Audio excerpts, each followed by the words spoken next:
Good morning once again, and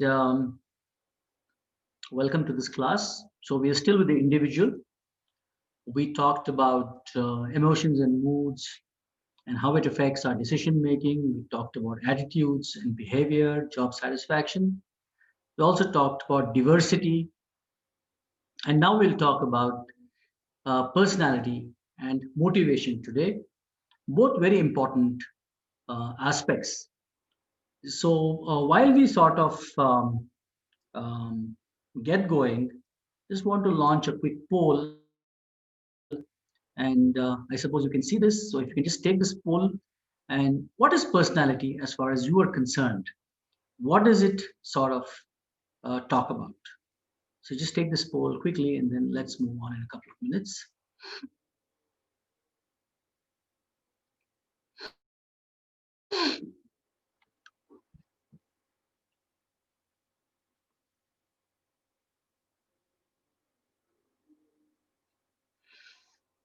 So 88% of you think that the way you act, the way you look, what you're born with, 28% feel. So yeah, okay.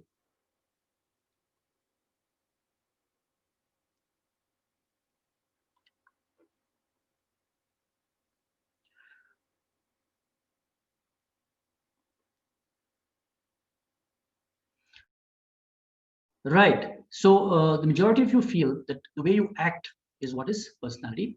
We'll try to arrive at that answer as we complete this chapter. For the moment, I'm going to stop the poll, and I will share the results. This is how you voted, basically. 86% that you felt that the way you act, 29% felt what you were born with, and 22% felt. So there's enough of confusion. And so all of you are in a good space, and I can continue with the class. So today we're going to do personality and values. Like I said, yeah. So those gray boxes don't disturb you. And then, yeah, let's get started. So in today's chapter, what we're going to do is we are going to sort of, yeah, just do this.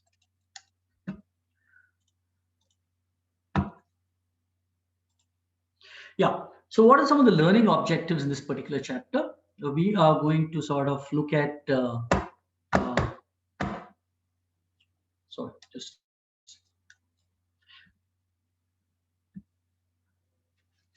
Yeah, we're going to look at describe personality the way it is measured and the factors that shape it. Describe the strengths and weaknesses of the MBTI, or what is called as the Myers-Briggs Type Indicator. Discuss how the concepts of core self-evaluation, self-monitoring, and proactive personality contribute to the understanding of personality. And describe how personality affects job search and unemployment. But fundamentally, I want to know, why do you think you should be sitting in this class at all? What is it that is important about personality? And why should you be sort of sitting in this class? So, any thoughts on this? Why do you think you should be sitting here? Why is personality? Okay, let me rephrase that question. Why do you think personality is so important?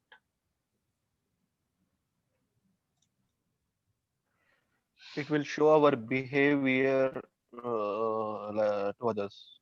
Okay, okay. Anybody else? It It gives affects our impression working on relationships. It affects our working relationships. Okay, okay. The it way gives we treat impression, others. whether it's good impression or bad impression, how we Good behave. impression. Okay, good impression, bad impression. Okay. Personality contributes to the first impression which is created, Professor. Okay, okay, okay. It defines how people can approach you. How approachable you are, okay? Or how people approach you, okay? What else? Anything else? Why is personality so important for you guys? You could be doing anything on a Saturday Say morning. individual. It's a individual body definition. Individual body definition. individual body definition. How do you mean? So would you say that, say, Salman Khan has got a good personality and Yeah, Shah Rukh Khan has got a yeah. bad personality. Yeah. It's not like that. It's depend upon their behavior and uh, No, I was curious the body definition. what is body definition exactly? What do you mean by body definition? Body language definition. Body language. Body language definition. Okay, so it's not the physical construct of a body. So a lot of people say that Amitabh Bachchan has a good personality. What do they mean? So it's a way of thinking and how the people react if someone is giving any answer to them and how they conclude the things and how they will react. So Okay. that depends on personality. Okay. So good. So we'll try to deconstruct. Personality is, sir, basically that is what you are, right? I mean, that's with the personality you are defined. Basically, that's what you basically are. So every individual has their own personality. So by personality, everybody is different. So it's basically the definition of a person, I believe. Okay. So Yeah, it's Vibha? a combination of Basically, characteristics. it is a mixture of the characteristics, different characteristics. Okay. Okay. So basically the word personality comes from the Greek word persona, and persona means a mask. So personality generally refers to the kind of mask that people wear in how they want to be seen by the outside world. That's a bit metaphysical. We'll try to look at some of these definitions as we go forward.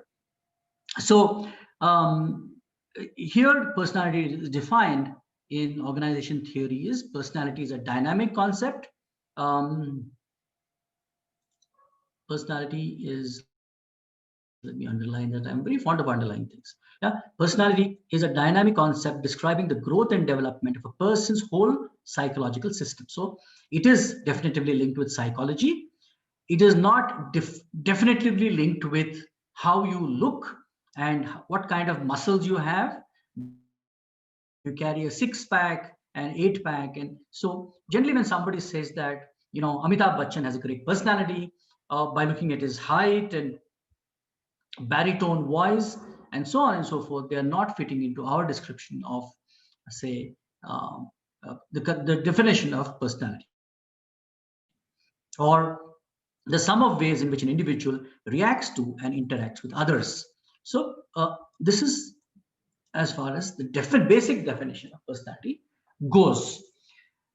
We shall talk about it more as we go along, but you still not answered my question. Why are you sitting in my class on a Saturday morning? What is it to you? Just by knowing what is personality, what's the big deal? You could actually as well be watching something on Netflix or having a leisurely breakfast with your family. Why is it so important to people that they understand personality?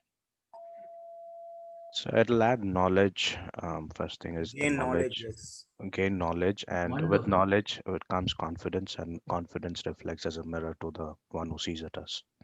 Okay, Wilson, nicely put. So all of you are knowledge seekers, okay? To learn something new and also to interact with the people.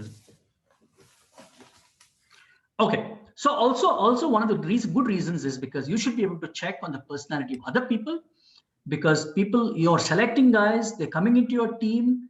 One of the first people again who started slowly following personality was the armed forces in Europe, United States, as well as India.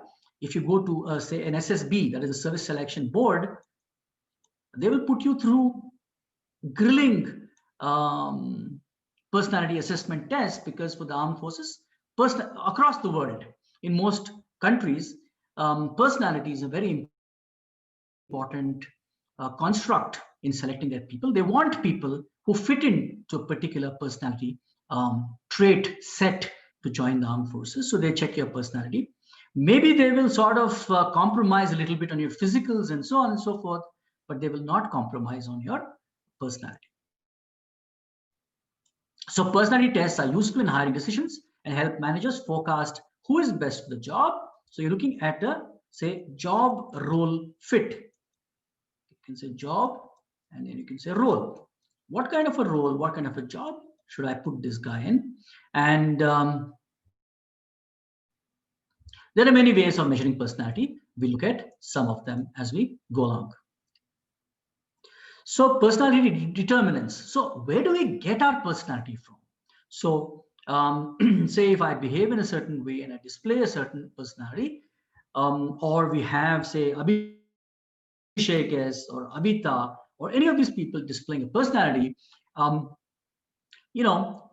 do we get it from? So personality definitely comes from heredity. Does it come from heredity? Does it come from the environment? And then we have enough of evidence to show that heredity plays a major role in defining our personality. So we get it from our ancestors, from our parents, grandparents, great-grandparents, and so on. So that is why there is a certain strong resemblance in ways people display their personality across generations. So the heredity approach argues that the ultimate explanation of an individual's personality is the molecular structure of genes located in the chromosome. So once you get this personality, you can mitigate it to a certain extent, you can change it to a certain extent, but you can't make wholesale changes. But for that, we must first of all try to define in exactitude as to what is personality and why are we talking about it so much, which you still have not answered as to why you guys are sitting in my class. So let's move on.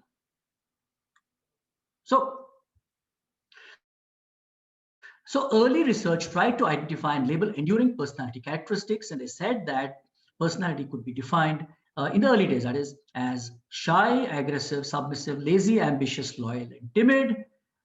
These are personality traits. We have, of course, moved on. More research has happened, and we have sort of now have new personality traits that we talk about. Maybe not shy, aggressive, submissive, lazy, ambitious, loyal, and timid. So before we sort of get to those, the factors that, or the traits that make up a personality dimension, let's try to look at how people measure, say, personality. So one of the early ways Herman Rorasch came up with the Rorasch ink blot test, and the Rorasch ink blot test is something like that. It looks like this. I don't know how many of you are aware of it. So basically, the psychologist or the tester throws ink on a blotting paper, he closes it, and then you get a blot like this. And then the subject, that is you, is asked to comment on. So, Abhinand, what do you see here?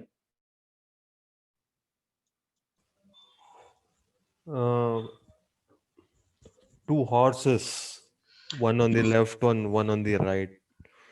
What do you think these horses are doing, Abhinand?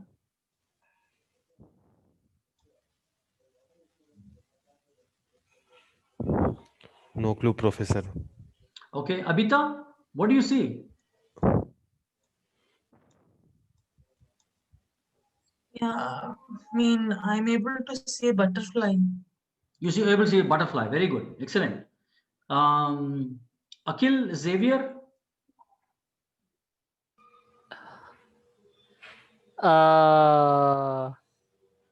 I see something like a monster here.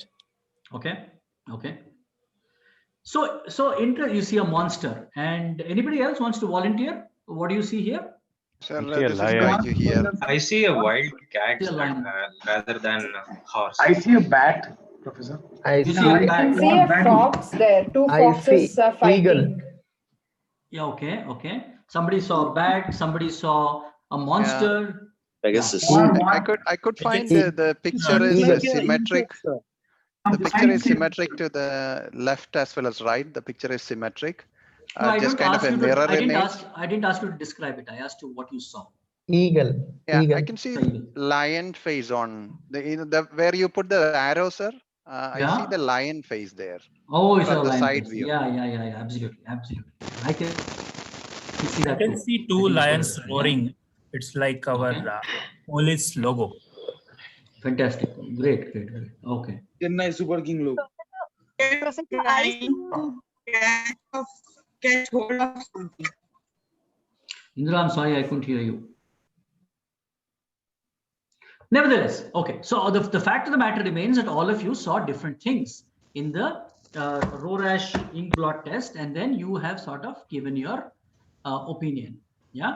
So the Rorasch ink blot test was developed basically to check on the mental stability and sanity of patients. And normally sane people see what you see. That is, they see, say, two horses, two lions, a butterfly, a bat. But if you see something really incongruous and then you describe, okay, I see, say, the Pacific Ocean rising during high tide, then I get a serious doubt as to what exactly you're talking about. And then I would like to delve deeper. So obviously, this is a test done by trained psychologists to check on the mental stability of people. You may or may not come across a Rorasch ink blot test because it's not really a selection tool. Since we assume that most people who apply for jobs are sane, but if you by any chance happen to go to NIMHANS and places like that, you are possibly will run into a Rorasch ink blot test. This is one way of measuring what kind of a personality you have. And they come in two types. They come in a black and white format, and they come in a colored format. So you can actually run into both of these, the Rorasch ink blot test. And then, of course, what is more common and what is, when I went to the service selection board, I was put through, say, something like this, what is called as a thematic apperception test, very, very popular in armed forces, also quite popular with people. So I am a trained TAT applicator, or I can apply this test. This is a very powerful test because it can delve very deep into the thought processes of people. So I'll give you a couple of minutes before I explain this test to you. Please write a short story about what you see here and what do you think is happening. So 3 questions. What do you see? What do you think is happening? And how do you think this event will end? So I'll give you a minute or so. This is not an intellectual process. Yeah, you don't have to think too much. Whatever comes into your mind, just jot it down or think about it, and then you'll have a brief discussion with a show of hands, please. If you have something to say, please put up your hand and I will call out your name, but do attempt this exercise.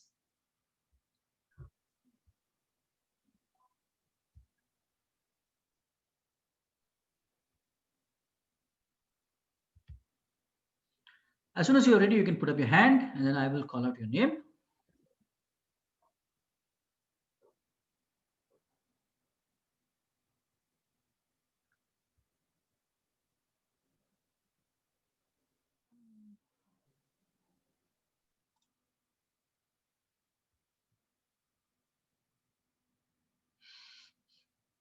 Yes, Mr. Ghosh.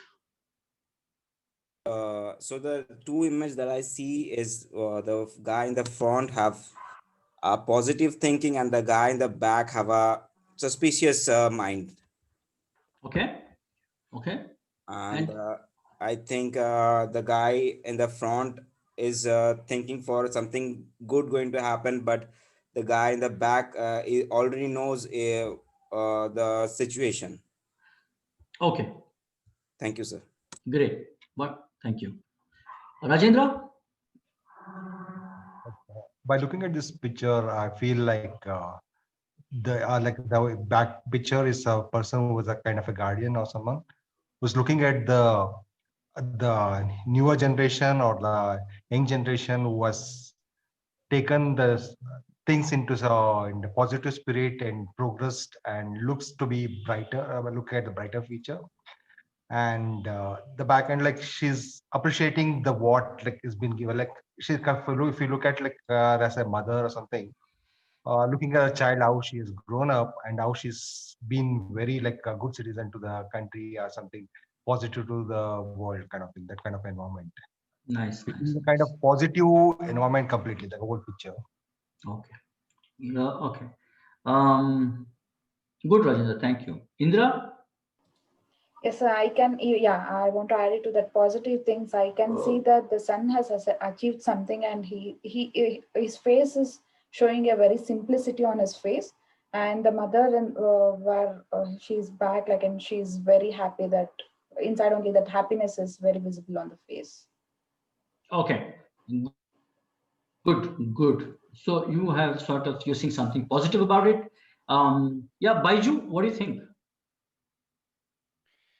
Yes, sir. I find the person on the front is innocent looking. His mind seems to be innocent, versus on the person on the back, the lady doesn't look to be innocent. She's having some negative thought in the mind, and she's basically thinking how it need to be implemented. Because looking at the eyes position of her, it's in a thinking mode, like what I can do to this person, that kind of. So a little bit negative thought I can see from the face and position of eye. Okay. Good. Neha? Hi, Professor. What I see is like a present and the future of one person. Okay. Because, yeah, if you have a better present, you can have a better future. And then the picture states that it just they are. I think they've been. It's not like it's seeing that they are very tensed or something. It's just that you have a better present. So because of that, you have a better future. So you have to concentrate on your present or something like that. So you have to But I concentrate gather on your those two present are- to take care of your future. Okay, good. Yes. Good. All right, wonderful. Meghna, you have something to say? Yes, Professor. What I thought was, I feel the daughter or the younger one is thinking about something, and when she discusses about it, what the old lady has thinks that she has already experienced this, and it might not go in a right way, and she tried explaining. But any which ways, the younger one does not listen to it and goes ahead with anyway. So she's kind of smirking at her. I've told you enough. If you want to go ahead and get through it. Kind of And thoughts. the choice is yours, kind of. Yeah. That's what I thought. Yeah, great. Nice. So I will move on actually. Many of you have put up your hands, but in the interest of time, I will move ahead and I'll try to explain to you what exactly is happening here. So this is another picture. So we'll give somebody else an opportunity to say something. You don't have to write it down. If you have something to say, just put up your hand. What do you see here? What do you think is happening here? Yeah.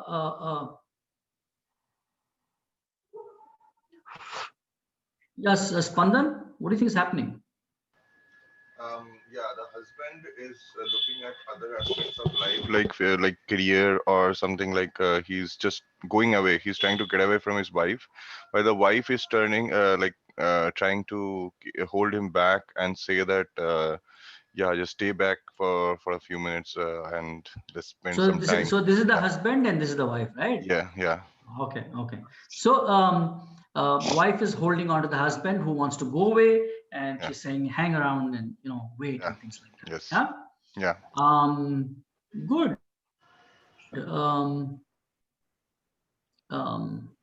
Let's see if anybody new has put up their hand. Siddharth, what are your thoughts? Yeah, so I think that the girl is stopping the man to do something bad.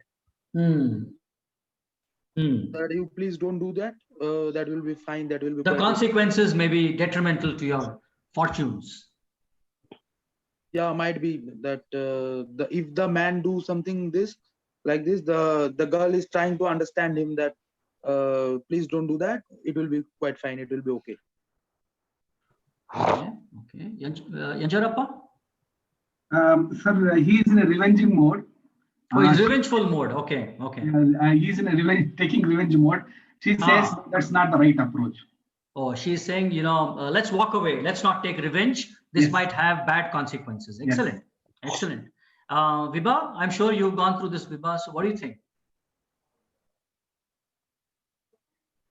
Actually, in this, I can see the lady is very calm and composed. And opposite to her, this person is very angry, like he's planning to take some revenge sort of thing. But this lady is saying, wait, hold on. We will take the revenge on the correct time, not now.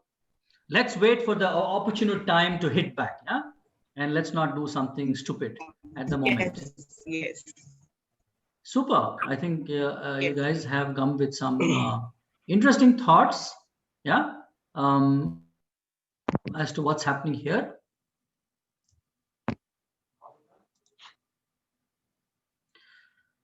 So, Santosh, what do you think is happening here?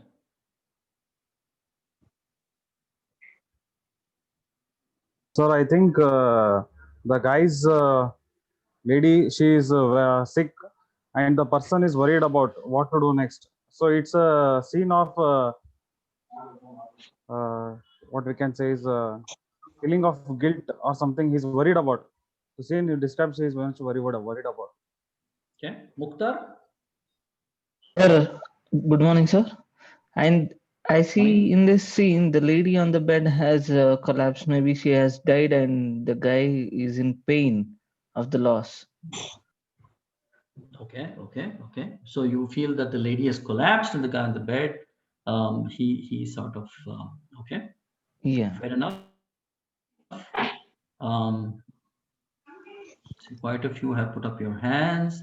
Abhishek, you haven't spoken, so. So here I think the lady is actually passed away, and there is a sense of guilt or regret within the person there. Okay. So you, as you can see, many of you have your thoughts on this, and you come with different points of view. So there's no one standard story. It's very interesting. Many of you have also put your thoughts on chat. Let me quickly see.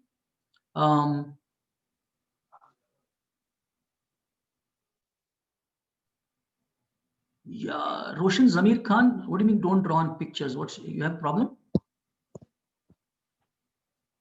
I think someone is drawing on the picture, so I just. I'm drawing. Oh, okay, sir.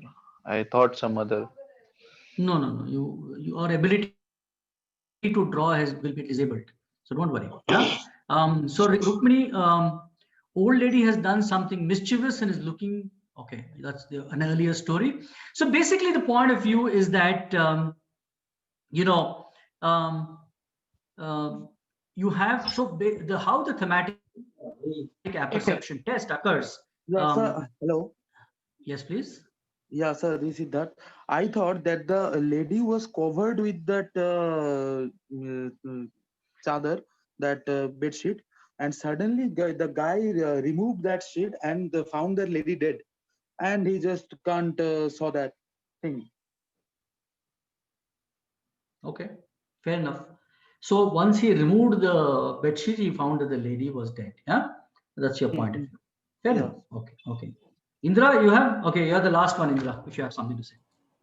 Sir, this situation is very emotional when I am feeling that he knows about the health of the laid on lady, and he don't know what to, how to take forward and how to look back to that lady. I'm feeling that it is very emotional. So I'm actually surprised because many times people say that he murdered that lady, and then anybody thinks he murdered that lady? No, don't think so. I don't think so. Yeah. Yes, Professor. Look like somebody else did something, and then he kind of happened to see it, and then now he is in shock or he's in pain. Captain, I feel Possible, Professor. Possible. I feel he strangled her. By yeah, neck. Meghna, you were saying something. Captain, I feel that because I feel like he has done that out of anger, that something happened, and then he instantly regretted that he's done something bad. That's what is my opinion on this. Okay. So cool. So anyway, there is no right and wrong story, yeah, I'll have to stop this. Yeah. So the thematic apperception test, how it is generally done is there are a set of 21 cards, and the first 20 cards carry pictures like this.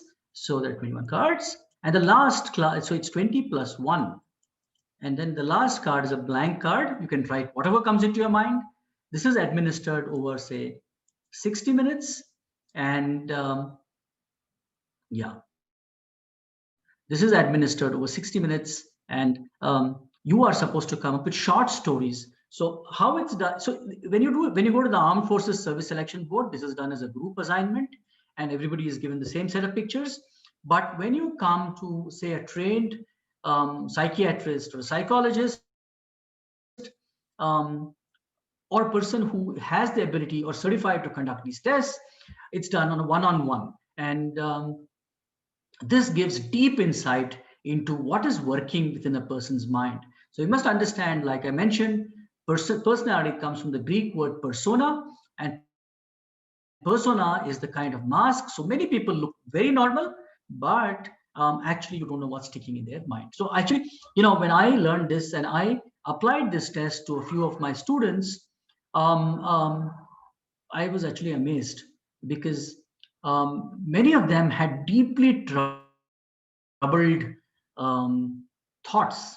And then when of course, this was done one-on-one, and when I asked some of them, and I could see that they came from, say, broken families, they had serious issues in their childhood, and so on and so forth, which was reflective in the way they thought and in the way they wrote those stories. So the thematic apperception test is a brilliant test, and like I said, mostly used by the armed forces, definitely used by the Indian Army, Indian Armed Forces, at least till the recent past, as far as I can make out. Maybe Vibha, did you go through this test by any chance? No, sir. No? No, Didn't sir. go through No, that, sir. is it? Okay. So as far as so if they change their personality testing, I'm not aware of that, but nevertheless, it was used for several years. But I read this in psychology, sir. You read this in psychology, okay? Yeah. Right. So another test that is generally used for you guys in the corporate world is what is called as the MBTI, and the MBTI and the Big Five model are very commonly used, and what they're trying to test are either whether you are extroverted or introverted, whether you're sensing or intuitive, that is, you take intuitive decisions, or you sense something, that is, it's coldly calculated, your decision making, or it's intuitive in nature. Whether you're thinking or feeling, again, whether you're emotionally connected or you think through, you're logical in your thought processes, and then you're perceiving or judging, that is, you're very perceptive in nature, that is, you can sort of pick up things from expressions, body language, and so on and so forth. Or do you just wait again for data to be presented, and then you make your judgment? So the combinations of these exist. If you go through a MBTI test, the Myers-Briggs indicator test, MBTI again is mostly used for counseling of people. It's not used as a selection tool. What you will definitely run into in terms of a selection tool is what is called as the Big Five model. And some of the things that they're trying to look at actually here in the Big Five are, say, extroversion, agreeableness, conscientiousness, emotional stability, and open to experience. So this is not conscious, this is conscientiousness, right? So the Big Five model is very prevalent, particularly in the corporate world. And some of these things are self-explanatory. So extroversion is how extroverted you are, how social you are. We can use the word gregarious. How do you interact with other people and so on? Are you an extrovert or an introvert? Agreeableness is, are you sort of friendly or not friendly? So organizations want you to be generally friendly with other people so that you don't cause discord and so on. Conscientiousness is your level of, loosely put, responsibility,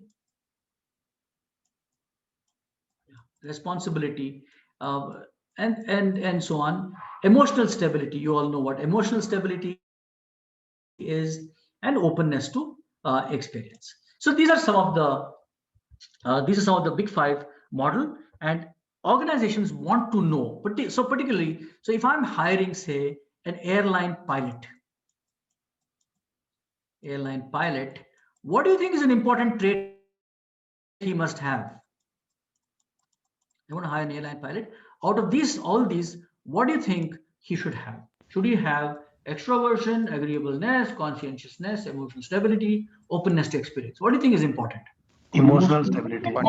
Consciousness, Consciousness and emotional stability. and emotional stability. Conscientiousness and emotional stability. Okay, okay. Consciousness and open to experience. He should be. Why should he be open to experience? Because at any moment, and pilot can face anything on the air. That for an instant, anything can happen over the air. So he must. So generally, people who are open to experience are innovative, imaginative. They want to do different things. So maybe this pilot can fly the plane upside down because he wants some excitement. If suddenly the thunder comes. Okay, thunder comes many times, and planes get through them safely. We haven't heard of planes crashing because of thunder. Yeah. So I agree with the point that generally pilots, you look at conscientiousness and emotional stability. These are two very important traits. Suppose you're looking for your chief marketing officer in your company. What would you look at? Extraversion. Extraversion. Yeah. Agreeableness and openness to experience. Agreeableness. 1 and 5th. First and 5th. What about conscientiousness? No. That's not required, sir. No. It should be. It should be. It should be. Responsibility is highly required, sir. For any situation, responsibility is highly required.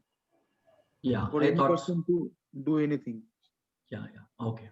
Okay. So basically, you can actually create a questionnaire which asks the questions on the Big Five model, and then you can come with a personality construct for a particular person. Then you can make a decision. Do I really want to hire this guy or not? So, yeah.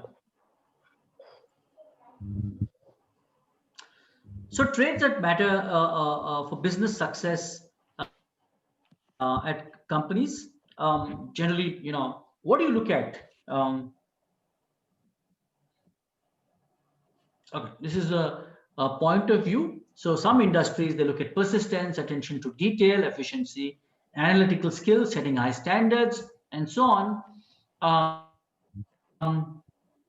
So the author feels that these are important traits. Less important are strong oral communication, teamwork, flexibility, adaptability, enthusiasm, and listening skills.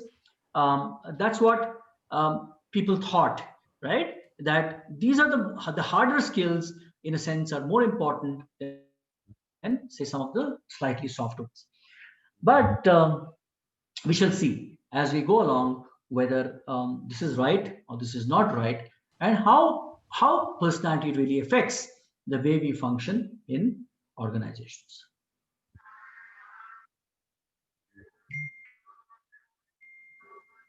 So the Big Five model has been deconstructed a little bit. Pramod Shetty, can you please mute unless you have something to say?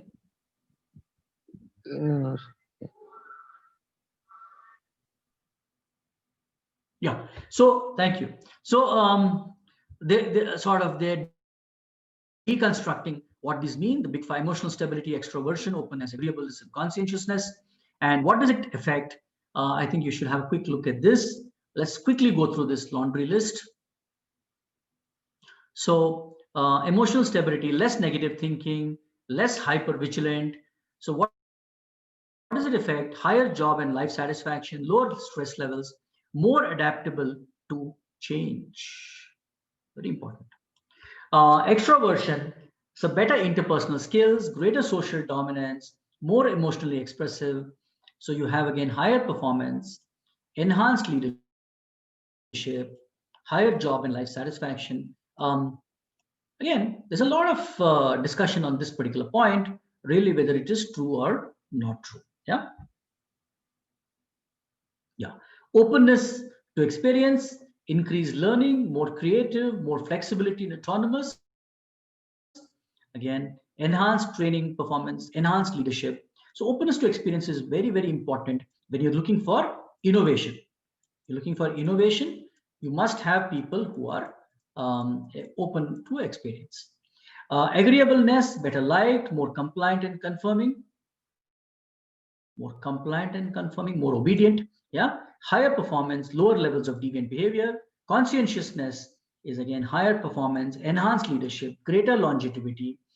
It brings in a lot of responsibility. So you can see that the Big Five model is one of the most popular models used by corporate world in applying tests to check out personality and then select people. So when you're talking about personality in future, try to define it in these terms and you will be on the right path. Personality is not how somebody looks, smiles, the color of his tie, and so on.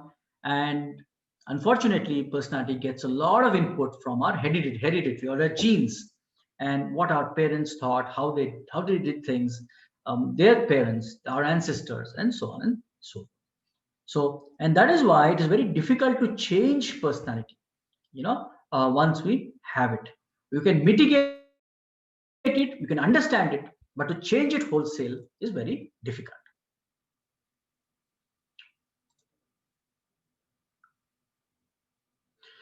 So some of the darker sides of personality traits are Machiavellianism.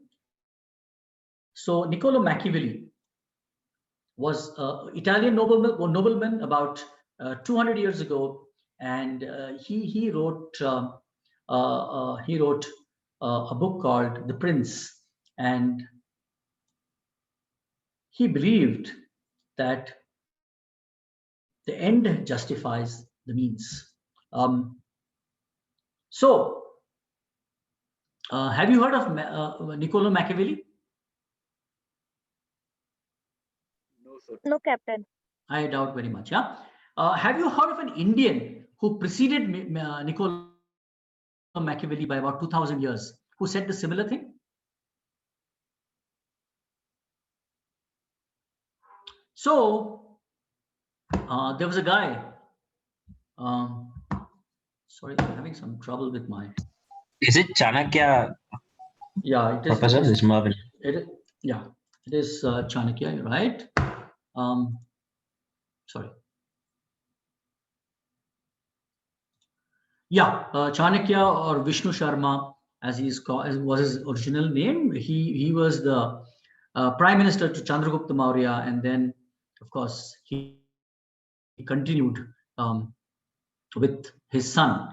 So Chanakya said the same thing. If you read his Arthashastra, he said a similar thing. He said, as far as a king is concerned, the end will justify the means, and the king should do everything to protect his people and his kingdom, whatever it might be. And I won't go into a very fascinating character, Chanakya. And for those times, and of course, the book is brilliant. And if you have the time and the opportunity, do try to read it. So Machiavellianism, Niccolo Machiavelli, 18th century nobleman from Italy. Of course, in India, we recognize Chanakya, who said something very similar many years ago. And then we have narcissism, the tendency to be arrogant, have a grandiose sense of self-importance, require excessive administration. So we can generally see this in a lot of people who are, can you think of anybody who's narcissistic? Somebody who can recognize in the public space, who's a narcissist, that is, has a tendency to be Hitler, okay? Very good. A grandiose sense of self-importance, require excessive administration, have a sense of entitlement. Anybody in India you can think of? Kim from North Korea, Captain. Kim Moon Jung. Okay, very good. Yes. Chetan? Vijay Mallya. Vijay Mallya. Okay, very nice. A good example you got taken up. Yeah, okay. Any politician that you can think of? Lalu Prasad Yadav. Lallu. I was going to say the same thing. Yeah. He's struggling to stay alive here. He's just come out of jail or he's in jail or something. Not now, probably. Not now, probably. Bit Yeah. Yes. But if you look at India, I think a lot of politicians suffer from this thing. Yeah. So narcissism. It's a very dangerous trait to have because you become arrogant. You have a grandiose sense of your own self-importance. You require excessive administration and have a sense of entitlement. Dark shades indeed. Yeah. And then, of course, psychopathy, that is your a psychopath. You know, it is, yeah. Yeah, nowadays politicians who are changing their parties, they are narcissisms. Like, is that okay, Professor? Not necessarily. So Yeah. changing party is an opportunism. You know, you take a Yeah, chance. but Like due to arrogant and grandiorism of self-importance, it might be the question, right? I think it is more of survival. You know, instinct for survival. They change their parties. Obviously, everybody wants to be associated with somebody who's winning. And today, if one particular political party is winning, then people want to be associated with it. I think that is human behavior. But narcissism is something deeper and more dangerous. You know, when you believe that you are the God-ordained person to take decisions on behalf of everybody else, and you know best, and other people don't know as much as you, it can actually have dark shades. And then, of course, you have psychopathy. That is, you can be a psychopath. Psychopaths are dangerous people. It is estimated that 1 out of 100 people in a room is a psychopath. So if you run into somebody, if you go into a room with 100 people, you will definitely have a psychopath. I suppose all of you know what's a psychopath?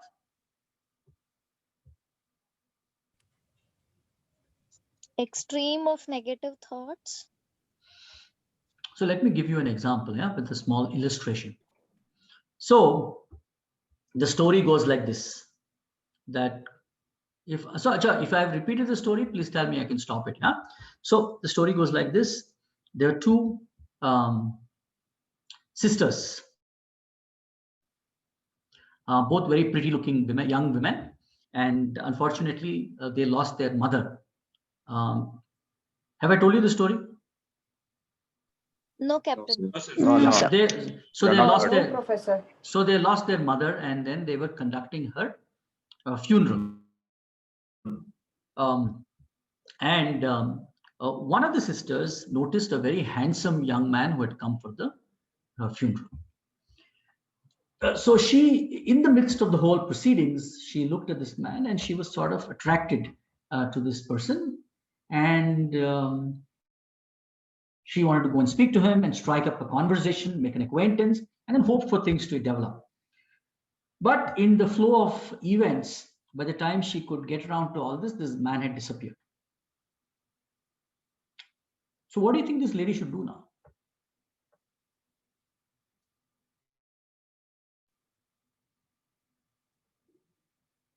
So can you please repeat once? Try finding him if possible. If not, then just move on. Okay, just try finding him and move on. Okay, what else? If she's very desperate, then she should really find like where this guy is. And how do you do that, Kurat? Someone who has come in the funeral, she might contact them and get his contacts, and then try finding out. Okay. So Kurat and Meghna are very tame ladies. They don't think like a psychopath. Sir, she would kill someone and arrange another funeral. Yeah, Vignesh, you have something to say? She would kill someone and arrange another funeral if she's a psycho, so that he might turn up. Okay. Anybody else? She kills her own sister. She may do some extreme things right there. So if this guy is around, he will come back again and to see what's going on. So killing her own sister is a terminal action. I want to know what is the thought process. So she may she may wait, and if any unfortunate death happens within the family or the friend, she may visit that funeral and she may find that that person may come. If the person... Yeah. So generally, how psychopaths think is that now if this young man came and he was not her friend, then he must have been the friend of the sister. So psychopaths will believe that now the one way of getting this guy back is to sort of kill the sister, and to have another funeral. And if that happens, then the assumption is this man will come back for his sister's funeral, and then she can again strike up a conversation and make an acquaintance and so on.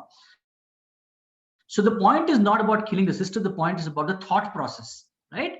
And that is what defines psychopaths. Psychopaths will stop at nothing to achieve what they want to achieve. Yeah. And their thought process runs in that direction.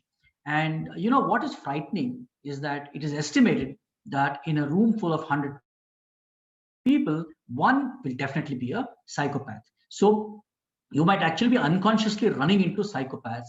And these are extremely dangerous people because they have no qualms, they have no empathy, they have no sympathy, and they will do whatever it requires. And they have no problems. Their thought processes are very clear. They are out to get what they want to get in any which way possible. So this is not even Machiavellism. This is psychopathy. This is criminal behavior at the worst kind. And I hope you don't run into them in the workplace. If you run into them and you recognize them, then watch out.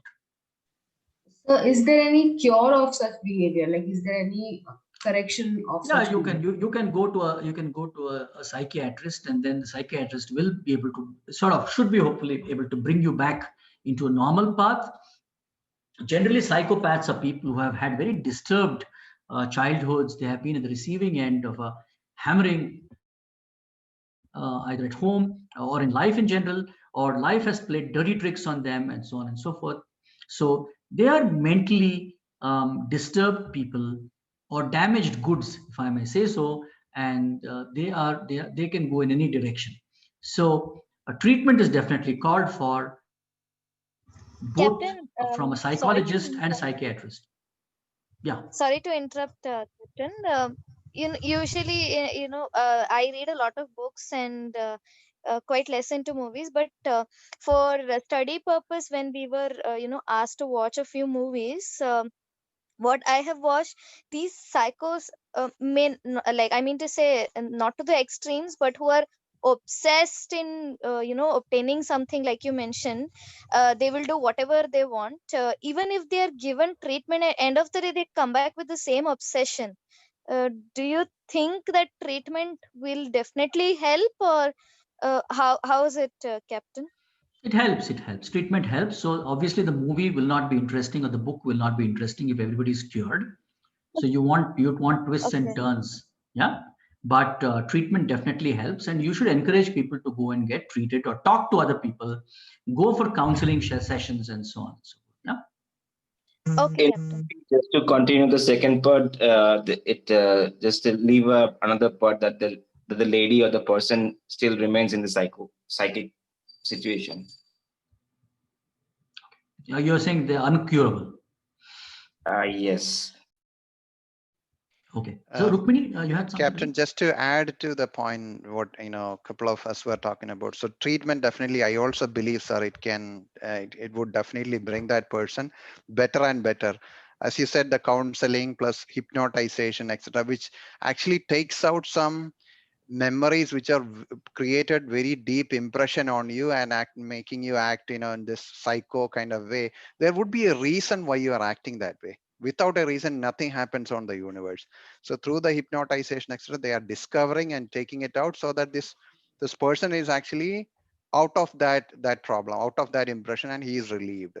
So he himself would act as a different personality after such different sittings of hypnotization. Yep. Yeah, Baiju, while I would like to agree with you, and I think, so for some people find religion, some people go the religious way and they get a lot of succor, they get a lot of help, in following religion and so on and so forth. But also there is, you can have hormonal imbalances which cause fluctuations in your emotional stability, in the way your brain functions. So your brain is deeply affected by changes in hormones within your own body.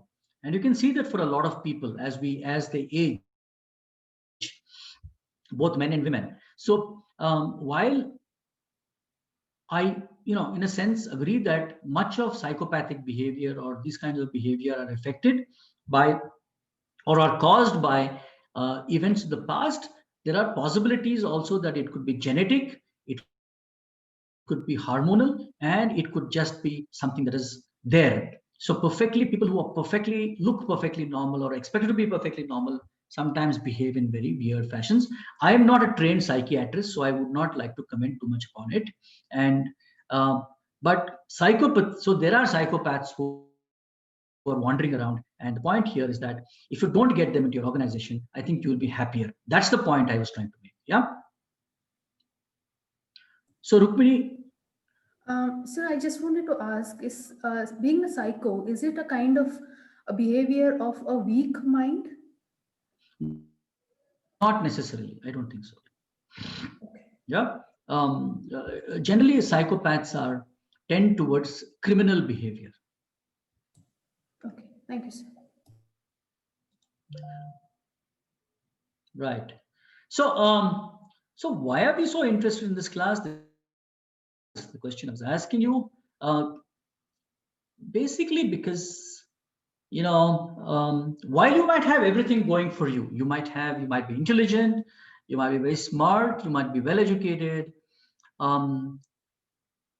Personality can actually derail your career, and you want also the best for people within your team, within your organization. So be careful what kind of personalities they come by, and you have a very interesting set of traits brought about. So there's a test as well. You can try it out one of these days. And So Robert and Joyce Hogan several years ago came up with what are called as the dark traits of personality. And please follow this carefully because it's not in your textbook. It is from a Harvard researched article that I was reading some time ago. Very interesting. And why personality matters so much. So Robert and Joyce Hogan came up with 3 sets of 11 traits, but divided into 3 verticals. They called them distancing traits, seductive traits, and integrating traits. So obviously distancing traits are traits that with distance people, so they push people away.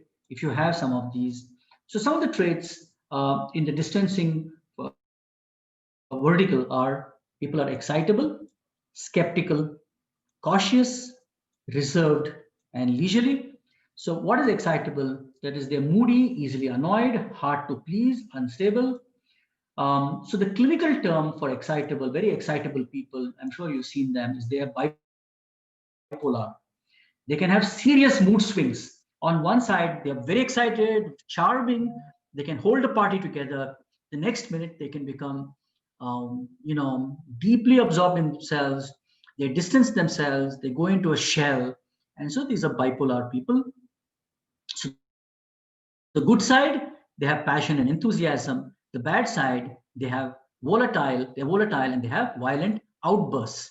So that's the downside. So it can really pull your career down. Let's go take it up. Unfortunately, they have both. So too much of a good thing is bad. You can be excitable, just the right amount, so that you can come here. But if you're so excitable that you go here, it's a problem. And then you can sort of be skeptical. Another trait, that is distrustful, cynical, focused on the negative, sensitive to criticism. These people are said to be paranoid or paranoia. Upsighters, they are politically astute, very careful. You're very, very difficult to cheat them. Skeptical people, you can't cheat them. You can't tell them, look, give me 25 lakhs. Next year, I will give you 50 lakhs. Yeah. Have you heard of this story? Give me 25 lakhs. Next year, I'll give you 50 lakhs. Or I'll give you, say, 40% returns. Have you heard of this story? No, sir. Come on, man. Bangalore, anything like this happened some time back, recently? They keep coming with lot of scams happened like this. stuff and new scams. Yeah, one of the more recent ones that I can think about is what is called as the EMBA scam. Yeah. Yes, I know. There are a lot of poor people, unfortunately, gave their money to unscrupulous guys who promised them high rates of return and then lost their money. Luckily, I think they're coming to some closure now. But I can assure you one thing, you will not have a skeptic in that lot. These people don't trust easily. they're cynical, and they will not come. But the problem is they can be mistrustful and they can be quarrelsome. So too much of being a skeptic, while it's good to a certain extent, they're hard to fool. It can be a problem as well. And then cautious, that is unassertive, resistance to change, slow in decision making. These people are careful and precise, but they're also risk averse and indecisive. Then you can be reserved, that is aloof, indifference to others, and they're called schizoids. But the good thing is they are stoic. Stoic is they don't react easily. They will absorb a lot of pain and unfortunate circumstances. They're calm under pressure, but they're uncommunicative and they're insensitive. Yeah. So leisurely, that is overtly cooperative, overtly cooperative, but privately irritable. That is, on the face of it, they'll be very cooperative, but behind your back, these people don't like it. They don't like you. They won't show it. They are avoidant.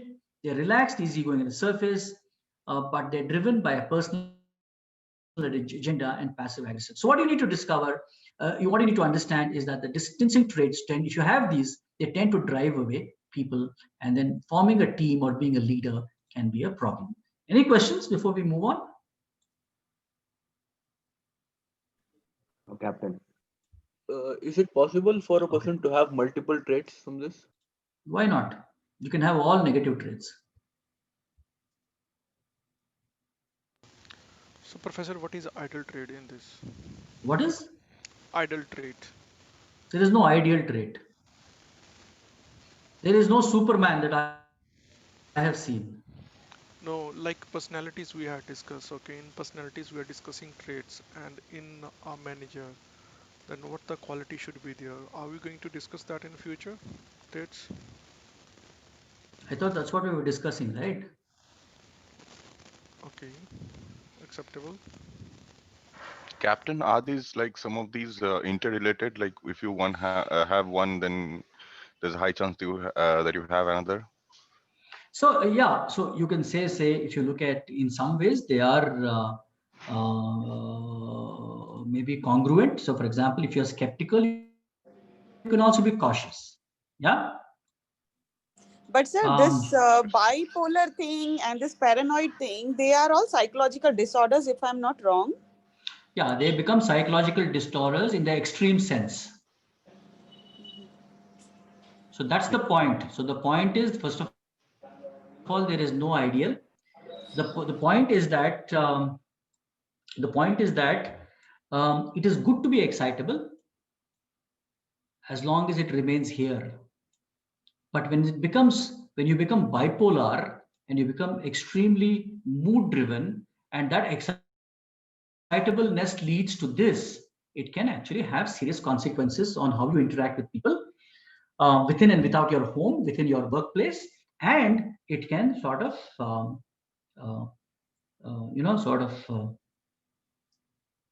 it can cause problems, can derail your career. So Vikrant, I understand where your question is coming from, but I am not here to give ready fix solutions and tell you that if you are excitable, if you're reserved, and if you're leisurely, then you will do well. It doesn't work like that. What we're trying to understand are what are personality traits, and in the modern sense, and how much of it is a good thing. So for example,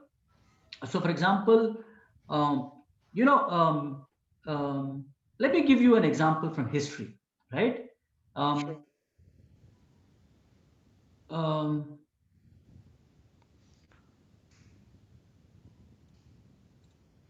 You had one of the most powerful empires in the world, which ruled India from 1526 to say 1857. Which was this empire? Any idea?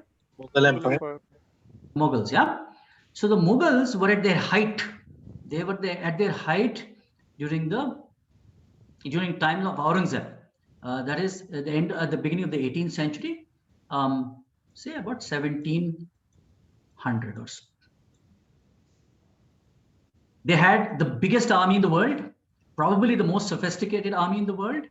And then our friend Aurangzeb decided to take on the Marathas. So he parked himself in present-day Maharashtra, and he took upon a very kind of a upstart. He took on a guy called Shivaji.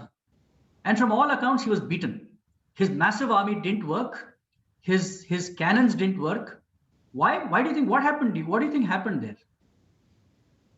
Because Shivaji was mastered in guerrilla war, so they used Correct. to fight So the point is that sometimes your strength becomes your weakness. So the Mughals were so powerful and so strong, and they were so used to fighting open field battles that they thought everybody would fight in that manner. This man just changed the equation a little bit. So that's the point. The point is that too much of a thing can be a bad thing. In the right amount, it can be a good thing. So being excitable is good. Yeah. It does well for your career, but too much of it can lead to volatile outbursts and then can derail your career. So there is no ideal combination of having personality traits. All these are, so you need to be cautious, but you need to be cautious the right amount. If you're overcautious, then you become risk averse and you become indecisive. So it doesn't work. Yeah. So Professor, I just need 2 minutes. The origin of this question was few folks in my team, they are peers of mine, they are working as a manager, and few folks are senior managers. Even recently, last month, I got appreciation and I've been promoted to senior manager. Now the question came, people are having bipolar personality and some people are having obedient nature and they are paranoid, okay, and they are in extreme, and those guys, it's very difficult for them to live in that environment. Certain guys been demoted, so they went into individual contributor from a managerial role, and certain guys leave the organization because of their clinical issues. So that's why this question came in my mind. Like we have to opt smaller chunk of each and every trait.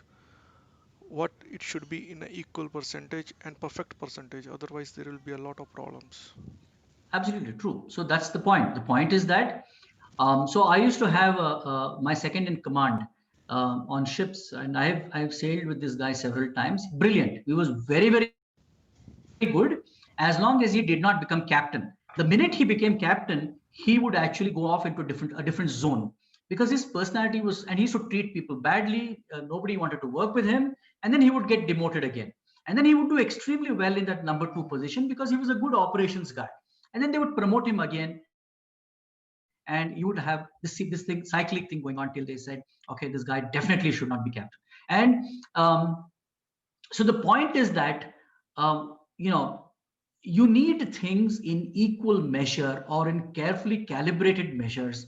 Otherwise, you're going to have, that's the example I gave you. So eventually the Mughals lost because their strength became their weakness. Too much of a good thing is not good. You must be able to calibrate your strength and see that it doesn't become your weakness. Yeah. So so if you can actually do, you can do a test actually. I'll show you as you go along, and then you can check where you are placed and then calibrate yourself. So then Robert and Joyce Hogan came up with what are called as seductive traits, and seductive traits are traits that attract people to you. So the distancing Sir, I have one traits. question. Yeah. Sir, Sushma here. Yeah, sir, how to deal with such people? Because in organization we find several traits of such in many people. So how to deal with them so that nobody gets affected negatively? So Sushma, see again, there is no one quick fix ideal solution. You might run into a psychopath. I frankly don't know how to deal with a psychopath. I think avoiding them is a good strategy. Yeah. Sometimes if you have subordinates who are like this, you might like to counsel them. If you have bosses like this, you might like to go to their super boss, or try to reason with them, and so on and so forth. But the first point is to recognize that there is a problem. Yeah. I think that introspection and ability to recognize that there is a problem is very important. If you're able to do that, you can then sort of try to mitigate the situation. So that is the point, I think. So offering a solution to something that you're not fully aware of might be a little tricky. So Sarani, here I have a query. Like, so I just want to continue. So for example, in my last university, there was a guy whom I had never interacted with. He was in the admissions department. I was a professor, and so somebody one day told me that, look, that guy doesn't like you. So I was genuinely puzzled. So I said, I have not talked to him. We don't interact. I have nothing to do with admissions.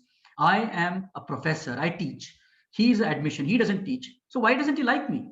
So what do you want me to do? I mean, I can't go around telling everybody that you should like me. So this guy probably continues to dislike me for whatever reason he took a dislike.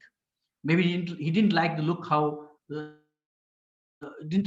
of my tie or how I smiled. So you have peculiar fellows wandering around on the surface of the earth. Yeah. Yeah. Somebody was. Go ahead, please. Sir, like I just want to know what is their weakness, like what they get scared of. Like they will also have some fear, right? If they start behaving with others like this, so might be there is some complaint against them, and also they don't get scared of something like they need to be. No, I'm not sure I understood the question.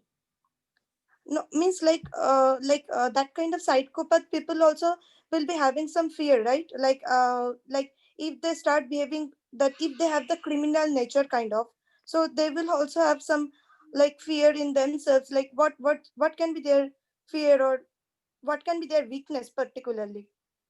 They might have been deprived of something.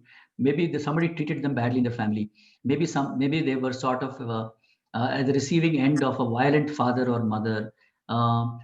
We don't know what could happen, or maybe they're highly insecure about something. Maybe they've landed on a great job and they don't want to lose it. Maybe they feel they don't have enough of competence, and so I've landed on a job now that I don't want to lose, so I play politics. So these can be multiple reasons. Yeah, but I can assure you that many of these problems arise because of fear. No, I'm not here to give prescriptive solutions, right, to problems that may or may not occur at the workplace. What I'm trying to do is to make you aware that people come with different personality traits, and people may have personality shortcomings. You might have personality shortcomings. If you have personality shortcomings, it is good for you to sort of all questions have come about other people. Somebody in my team has a problem. I know of people who are psychopaths. What about you? Have you checked yourself out? Make sure that you are not a psychopath. Yeah. Or make sure that you don't have personality flaws.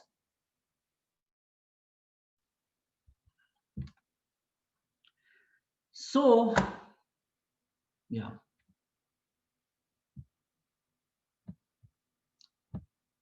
Yeah, sir. Hello, sir.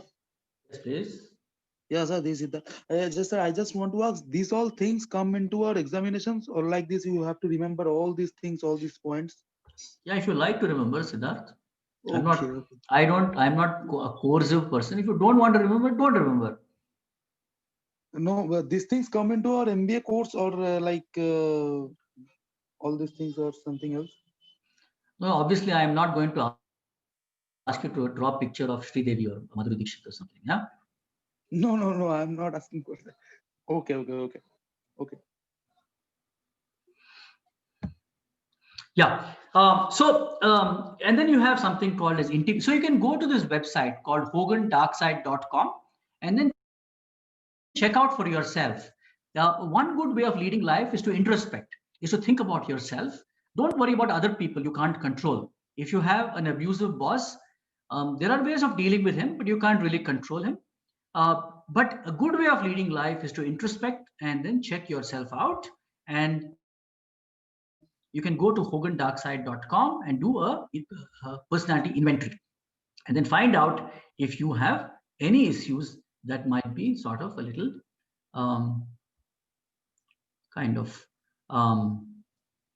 problematic, and that you can correct, actually, or you can at least mitigate them. You're aware that you might have a problem. So for example, on the integrating traits are you like to sort of be obedient, you would like to be liked by people, and so on and so forth. So they are diligent and dutiful. So diligent is meticulous, precise, detail-oriented. The upside is these are hardworking people who set high standards. The downside of diligent people are they micromanage. I'm sure all of you know what is micromanagement, and they're perfectionists. Everything should be perfect, and they micromanage their subordinates, which actually could be a problem. And then you could be dutiful, that is eager to please, reluctant to act independently, express disagreements. But the upside is you can be loyal and compliant. Compliant is you listen to other people, you follow orders well. It's a good thing to have, say, in the armed forces and so on, to be loyal and compliant. The bad thing is that you become submissive. You don't want, you are conflict averse. So you just keep on accepting nonsense, and too much of it, that is, if you're too dutiful. So the point here is that Hogan, Robert and Joyce Hogan said that have things the right proportion, and if you are leaning excessively towards one particular trait, try to sort of mitigate it by more moderate behavior so that it doesn't derail your working relationships, your relationships at home and the workplace. So these are important personality traits, and so I've shown you different kinds of. We can also do a test. It's called the iSync test. It's a very quick test. In fact, I administer it many times when I select people for jobs here. You can do it quickly, so we can try to have a look at it. Yeah. Any questions? Can you please pass on to a couple of previous slides? Pramod Shetty, you want to say something?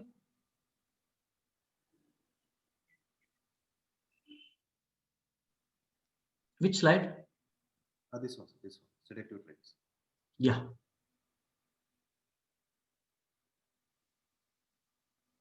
You have a question? No, sir.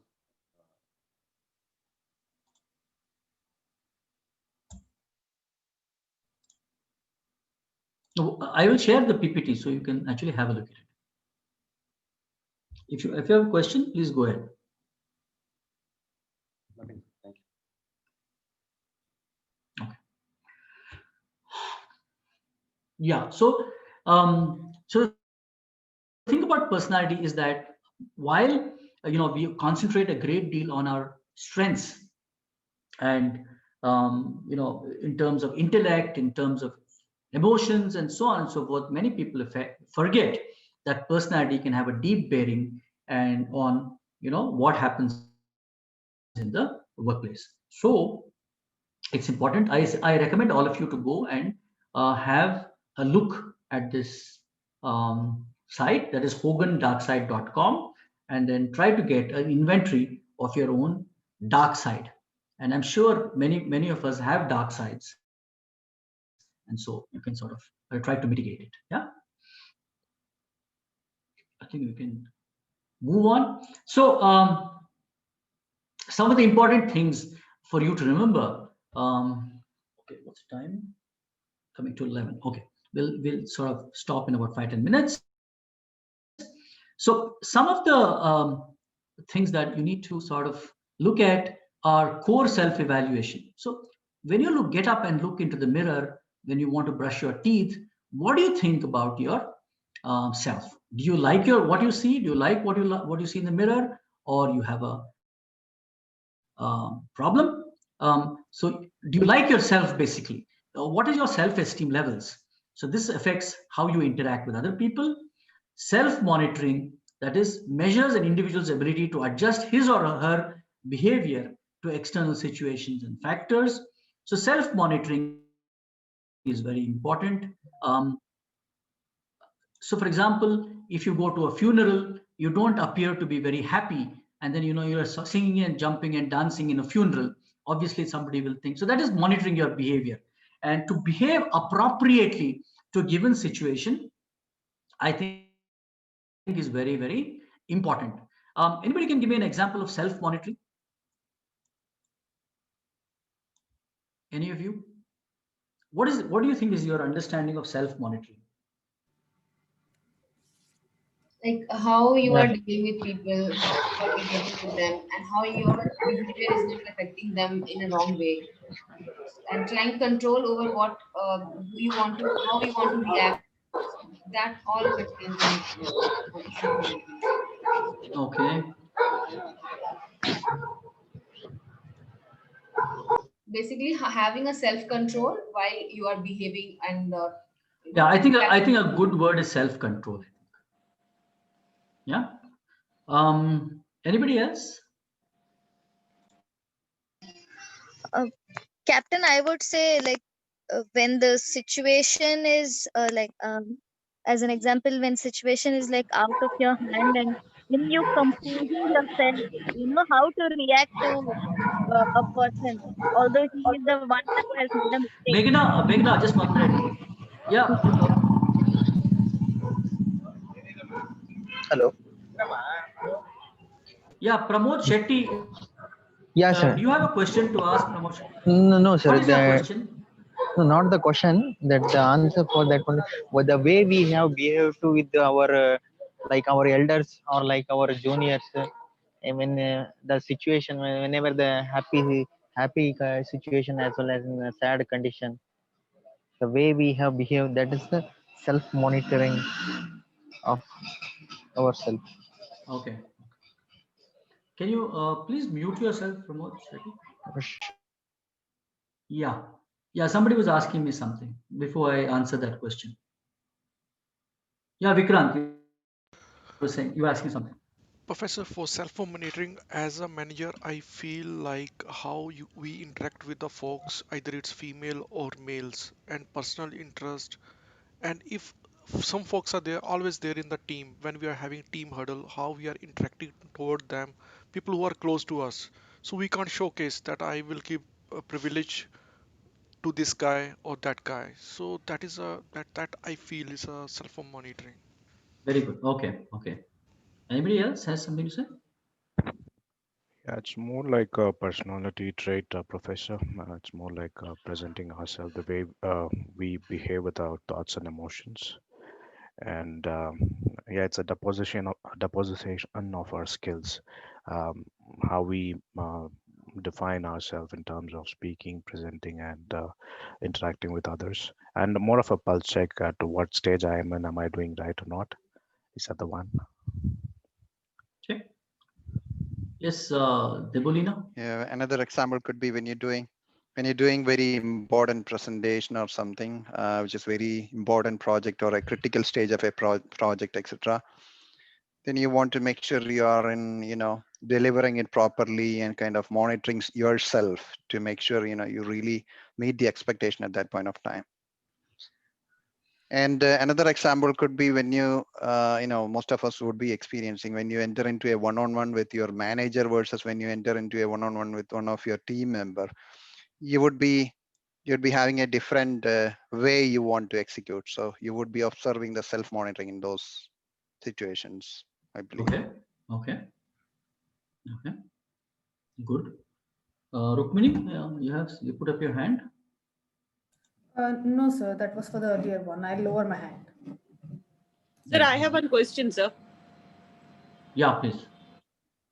Sir, actually, whatever we are talking about, it is what we are showing externally. Like we are responding to the external factors. So how it is like a self-monitoring thing? Self-monitoring is something what I'm monitoring for myself, what I am doing, what I am projecting. No, self-monitoring here, what we're talking about is, are you able to monitor your own behavior, dependent on what is your external circumstance? So let me give you an example. So when I was a very young officer on board, we had an unfortunate incident where the ship's bottom was holed, and so we were leaking water into the ship. It was not critical that we were not going to sink the next few hours, but it was dangerous. And I, having the unique privilege of being the youngest officer or the junior most officer, was charged by the captain to get into my overalls and go right to the bottom of the ship and into that tank which had been holed and find out exactly what was happening. So I sort of went there, went down, gave a report many, many years ago. And we were stuck. We were stuck in a foreign port. We were losing money. So nothing was happening. And the captain decided to wait. I don't know for what he was waiting, but we were all hanging around. And then eventually, after several days, our bosses turned up because we were losing money and in doing nothing and hanging around and paying port charges and so on. Now, this I can remember still, and I was in that meeting with all the top guns, all the big shots, simply because I was the guy on the spot and I had gone and seen exactly what the damage was. So I was called for that meeting. Otherwise, I had no business being there. I can remember very clearly that when this meeting started, we had the captain was a former Indian Navy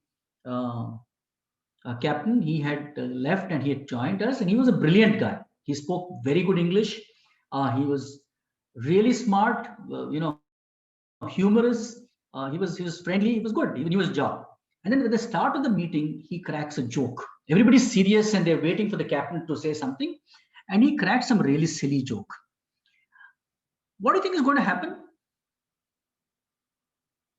Icebreaker. Oh, wonderful icebreaker. Okay. Exactly. But only captain can do that, sir. So he was trying to create a comfortable environment for everyone. Yeah, great. Okay. He did not understand the seriousness of the situation. So that was what happened. So next day, so my top bosses decided that this guy did not understand the seriousness of the situation and what impact it was having, and he was kicked out. He was sent home unceremoniously, and a new captain was flown in, and this guy lost his command. Actually, he was never ever given command of a ship in my organization. So that is what I mean by self-monitoring. You can have time for jokes, humor, and so on and so forth, but be careful where you exercise that option to use it. Yeah. Also, the converse is also true in a very say party-like situation. If you put on a deadpan face and you you're sitting in one corner looking sad, obviously people are going to look at you very strangely. So it's not going to work. So you need to alter your behavior dependent upon or congruent to the particular situation which exists there. And that is what is called as self-monitoring. If you want to do well in your career, you better learn to monitor yourself very carefully in terms of what is happening around you, and watch and see how other people are behaving. Yeah. If you want to strike out a path by yourself and say that I will behave in a counterintuitive fashion to what is happening around me, then you may not actually, you might be labeled as a rebel, and you may not really, like that former captain of mine who was actually a good guy, but who lost his command permanently. Yeah. So you can suffer a fate like that. Yeah. So that's what I meant. Self-monitoring is like maintaining composure through the situation. I mean, kind of thing. So you are expected to maintain composure through all situations. You are expected to also monitor what is happening around you. Okay. You can't have this thing that I don't care what is happening around me. I will behave however I please to behave. It doesn't work. Professor, if I may add one.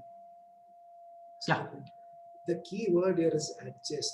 I mean, see, the same example you gave, the Navy commander. It could be that, since he was in the, since he was in the Navy, maybe he would have thought from that situation, of that perspective, in that point in time, that would have been okay for him to take some time to get the damage fixed, because the government might be, the one who's going to eventually pay. But here you have stakeholders. When it's a private organization, you need to think of it in a vice versa format. So it is basically adjusting adaptability. Yeah, I think it's a good word, adaptability, and also look around you as to where you are and what. So, for example, when I made this shift, so I could not walk into a classroom and behave like a ship's captain, correct? I mean, I had to monitor my behavior. So our behavior on board as captain was very different than, say, what it is to being a professor in a classroom. At least I had the common sense to make that mental shift. And then otherwise I would not have lasted very long. I can assure you that much. If had I behaved the way I behave on a ship, it doesn't work. So the point is that if you want to really sort of do well, you need to, I wouldn't say control, you need to sort of take care about how you behave and what kind of personality traits you expose other people to in a situation that is very different. Yeah. Yeah, thank you, Professor. Okay. Let's move on to one slide. So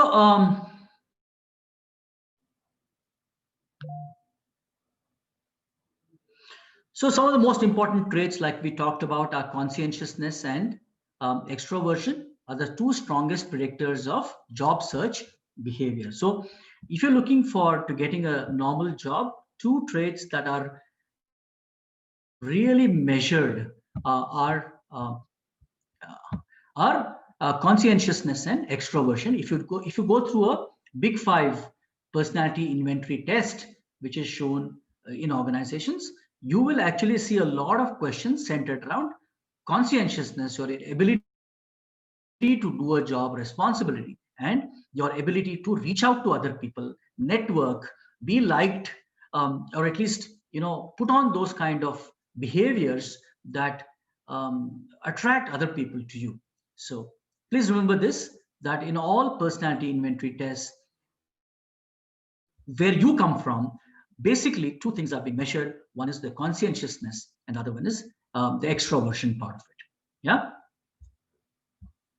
So shall we take a short break when you can go and do whatever you do, and then we'll come back? Sure, Professor. Sure, Professor. Thank you, Professor. Yeah. Sir, this is Baiju here. Just a quick question. This was very interesting topic today about personality, different styles, and which one are key part of while we interview, while we try to hire somebody, etc. So very, very interesting. And I also saw in the LMS portal, sir, about sample question papers, etc. Just want to understand what kind of questions could be expected from this session. Would we can get that from the sample question papers, or do you want to comment something? Okay, all right. Yes, yeah. I've also put a whole lot question bank. You can start investigating them slowly. Okay. I can assure you that 100% of your questions will come from my classroom sessions. Okay. And maybe more than 90% questions will come from the question bank. From the question bank. Okay. And I can assure you that I will not ask you to draw Madhuri Dixit. Understood, sir. Thank you. Yeah. Thank you. So we'll be back in 10 minutes. Yeah. Yeah. Somebody was asking something? Yes, Captain. This is Dhananjay. Yeah, I have a similar question regarding this term end examination. So does that examination having 100 marks or it's for 40 marks? It is for 100 marks. Okay, so but it will. I just have one question about the assignment. So do we need to submit in the file submission? Can we keep it towards the end? Yeah, sure. Can you remind me last 5 minutes? Yeah. Yeah, no problem. Chetan, we'll answer that question.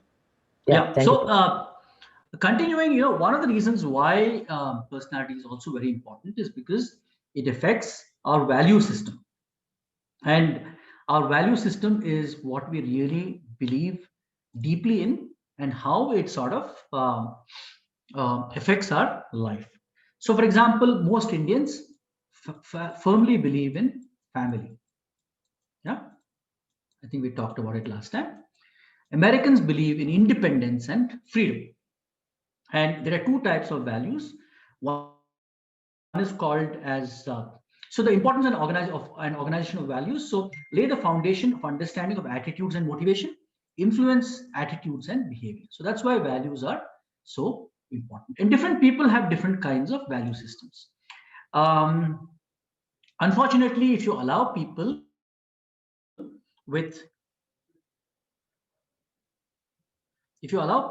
various kinds of values to come in, it can actually cause conflict within your own organization. So hence it is looked at very carefully. There are two types of values. One is what is called as a terminal value, and the other one is what is called as an instrumental value. So terminal values are the desirable end state of existence. Instrumental values are how you're going to achieve it. So for example, suppose your terminal value is I want to be rich. That is the terminality of it. This is the end result. I want to be rich. What do you need to do to become rich? What do you guys think? Sir, work for it. Absolutely. Work hard. Just not work. Work hard. What else? Set realistic goals to achieve that. Okay. So you say hard work, yeah, and you want to be responsible, yeah. Smart thinking, and so on and so forth. Suppose you want your family to be happy. You want happiness for your family. What are some terminal values?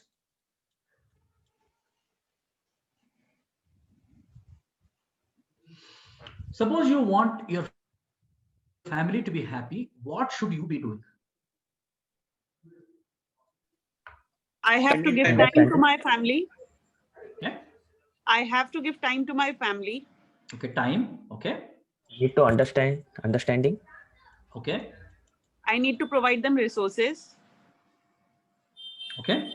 But what is the term? What is the overarching value that you need to have? All these are fine. I need to give time. I need to give resources. But what should you primarily be for your family to be happy? To make them proud. I need to provide. Listen to them. Okay. What else? Need to provide them support.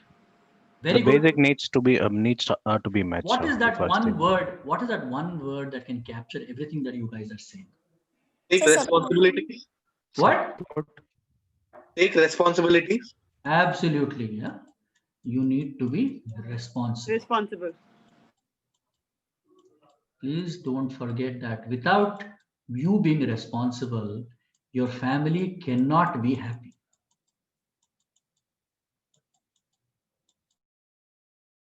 This goes for all of us.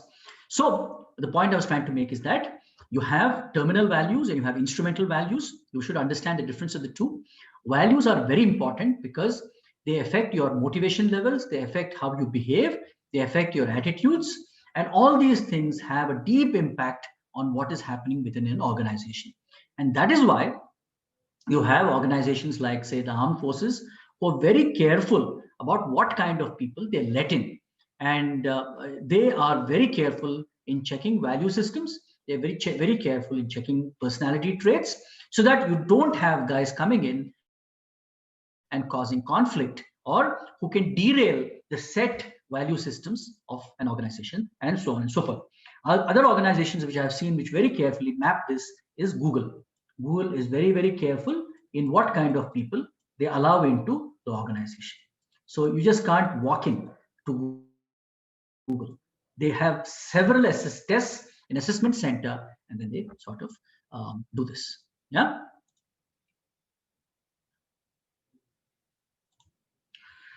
So that was a little bit about personalities and values. I urge you to look at the PPT, try to read the textbook. I want to show you a short clip, and then tell me what do you think is the personality traits and value systems of these two gentlemen. It's a very interesting clip, and it's about two people. Again, it is set. The whole action scene is set in a submarine. And the background is that there is a disturbance It's fictional, could play out. But there is a disturbance in Eastern Europe, in the former Russian Federation, after the breakup of the Soviet Union, and some undesirable elements have got their hands on nuclear weapons. They want to launch against the United States and Japan. So there's a lot of tension, and this submarine is actually in the front line of defense. So the submarine captain has to sort of make a decision whether to counterattack, and then he receives a message. So this plays out very interestingly. So I want you look at these two guys and tell me, do you see some differences in personality? And if so, what are those? So that's the exercise. While it's an interesting clip, I've given you a background. There are two characters at play here. One is the captain, and the other one is his next in line officer, his executive officer. And it's the play between the two of them. And so do you see differences in personality? And what is your point of view?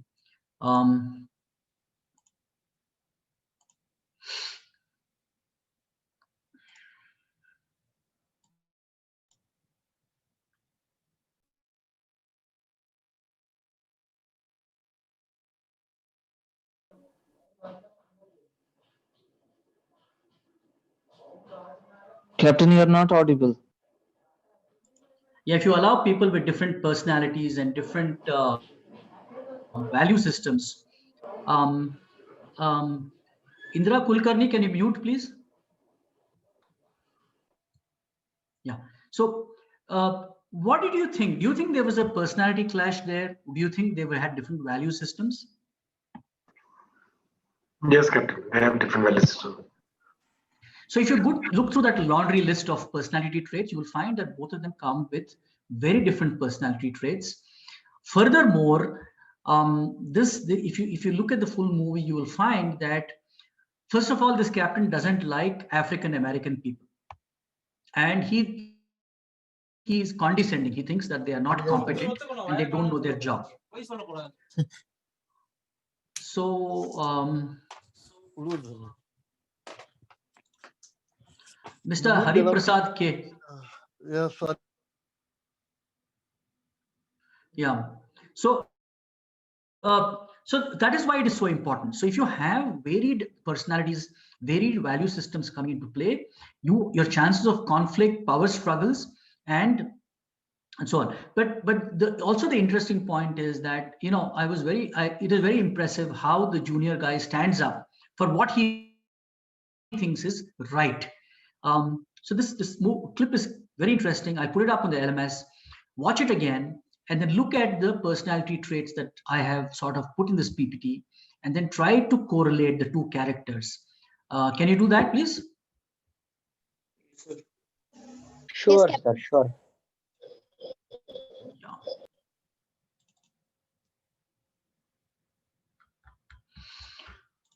Right. So let's move on, to other topic for the day, which is, of course, personality. Sorry, we're done with personality. We're talking about motivation, motivation concepts, actually. So what is motivation exactly? Any idea? Getting fresh energy and morale increasing to. You give energy, you increase the morale. Okay. What else? Encouragement. You encourage people. Okay. Encourage. Okay, encourage. Yes, I got it. Promoted. Yes. What else? Boost. Our action and willingness to achieve. Our action and willingness to achieve. Okay. Okay. What else? Sir, it's that extra push. The extra push that people get. Okay. It's what enables us to go to the, I mean to say, right now you were explaining about terminal what do I say? I'm not getting the right word, but terminal values. Yeah, so it I can say it is like what enables us to reach that terminal values. Okay. So it is basically a desire to achieve your goal, sir. Yeah, and also, yeah, you're right. It's your desire and what you put in to achieve those goals. also. It's also the action part. So motivation is also a verb. It is not just a noun or an adjective. It's also a verb, and it's also the action part of it. How do you action your desire? I think taking out all the tasks which you are thinking, focusing or putting the entire energy to achieve the goal and not to think of other goals, basically completely avoiding other activities. Okay, so focus on what is important, you're saying. So some of the conceptual understanding of motivation theory. So motivation theories are quite old. It's not that it sprang up day before yesterday. So some of the areas of motivation in terms of concept we will look at, and motivation is the process that accounts for individuals' intensity, direction, and persistence. So Vibha, I think you were asking me about the action part of it. So it involves three things: intensity, direction, and persistence. So unless these three things come together, you actually can't have motivation. So you must have intensity, you must have direction, and you must have persistence. So when they come together, you have motivation. And of course, you need action. So the level of motivation varies both between individuals and within individuals and within individuals at different times. So the levels of motivation may vary. I find that I'm much more motivated now than I was motivated, say, 20 years back. So, and I actually watch myself with surprise. Why am I more motivated now than I was, say, 20 years back? So it's an interesting piece of introspection. I think about it sometimes and probably arrived at an answer, but then you can do the same exercise. Okay. So what are these three elements that we're talking about? We're talking about intensity, concerned with how hard a person tries; direction, the orientation that benefits the organization; and persistence, a measure of how long a person can maintain his or her effort. This, I think, is very, very important. You need to be persistent. If you're not persistent and you can't hang in there, it really is not going to really work, or you're not going to achieve your goals. So one of the earliest forms of theories of motivation is Maslow's hierarchy of needs. And Maslow said something very interesting. He said that you have the physiological need, safety, security, social belongingness, esteem, and self-actualization. So first is what are physiological needs? Your basic food, water, and shelter. Anything else? Water. So it's roti, kapda, and makan, right? Yeah. Food, water, shelter,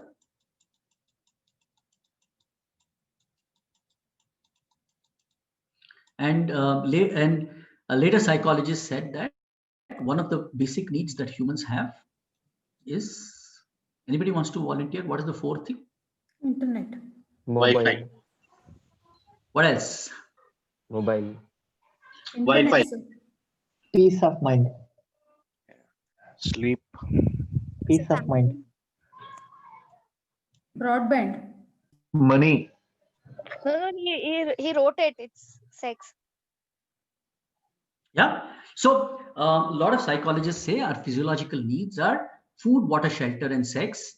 And unless these are sorted out first, we can't the next level of motivation does not arise.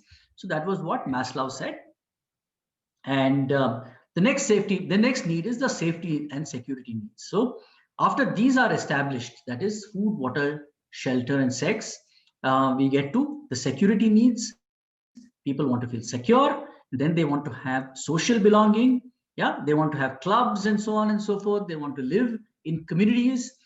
They value togetherness and things like that. And once these three are achieved, they look for self-esteem. And then eventually, when all these are achieved, people look for self-actualization. So self-actualization is you work for the joy of working. You don't work for money. You don't work for esteem. You don't work for social belongingness. You don't work for safety and security. You don't work for any of these. So all these things are taken care of already, and you're not really interested. You're interested in self-actualization, or you want to feel alive. You want to feel that whatever you're doing because of your own intrinsic self requirements. And this is what Maslow's hierarchy of needs said. Maslow went on to say that this has to go in the order of progression. You have to achieve this, then this, then this, then this, and this. He was criticized for it. But anyway, the jury is out. It's very important, because if you have a manager who has all these things, and then he's going and talking to somebody, he's trying to motivate somebody who doesn't have this, by trying to say, I will give you esteem, I will take care of your esteem needs, when he doesn't have physiological needs, obviously the whole motivation part is going to fall flat. So we need to assume, we need to understand what is the state in which a person is before trying to motivate him. That was what Maslow was trying to suggest to all of us. Any questions here? So Maslow's hierarchy is actually the foundation of foundation of motivation theory. Any questions?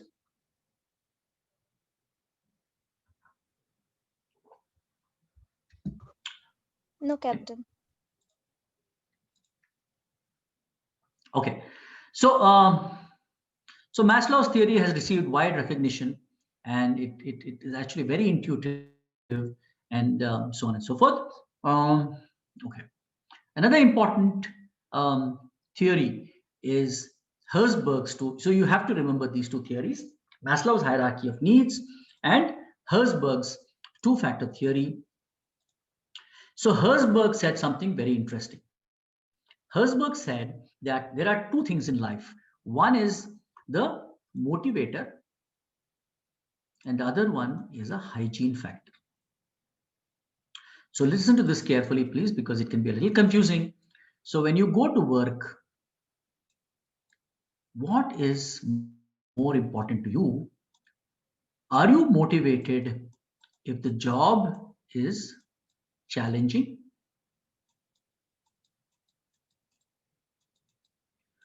Or if the leave policy is good? Or if you have a nice office?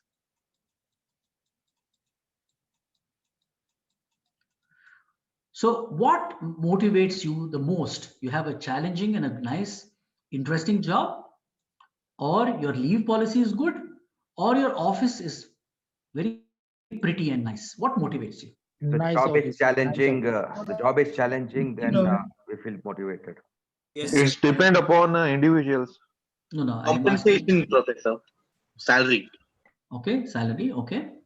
So can we stick to these three, please? So salary and the nice office, I think. Siddhartha, I don't think I put salary there. Oh, yeah, the salary is not there, but since someone can we stick to these three? Item Job one, satisfaction, sir. job challenge. Challenging. I mean, the Nice challenge. office, Captain. Nice offices. What do you do, Meghna? Right now, I was working as a customer service representative. I moved to be an analyst after I joined the MBA course. You think if you have a good office, you are motivated to go to work, is it? Yeah, I like to have cute small plants around me, and So the job is very boring. You're not bothered.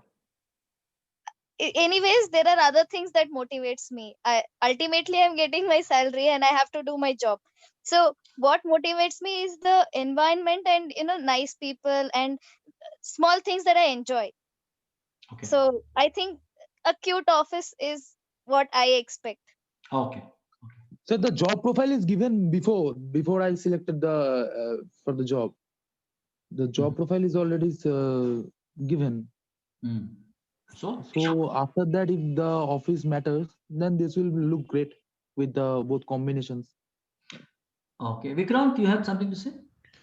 Yeah, Professor, like for this corona season, okay, I'll say office I'll give least priority. Leave and job challenges are the topmost priority of each and every employee to maintain work-life balance. If job is more challenging, no leave policy, work-life balance will be jeopardized.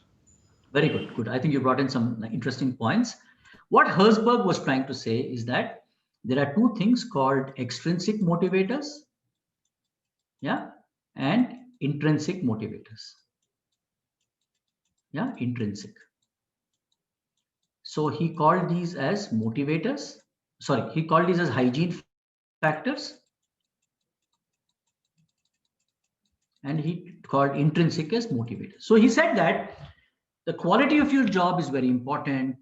What kind of an atmosphere you have is very important. How much of autonomy you have is very important, and so on and so forth. Do you get regular feedback is very important. And things like quality of your office space, how much of salary you get, yeah, and so on and so forth, don't really motivate you.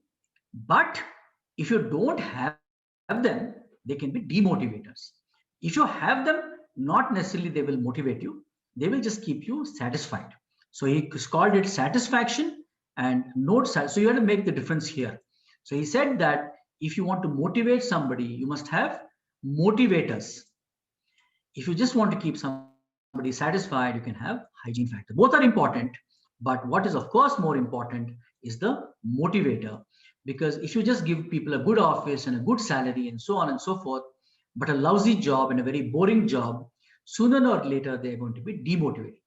This was Sri Herzberg's point of view. And he came up with this point of view after a great deal of research. I know many of you will not agree. So many of you feel that salary is a motivator. Herzberg, after his enormous research, said that beyond a certain stage, salary doesn't really matter, and it's not going to affect how motivated a person is. The quality of the job is more important, and so that was Herzberg's two-factor theory. You must understand what this theory is talking about. Yeah.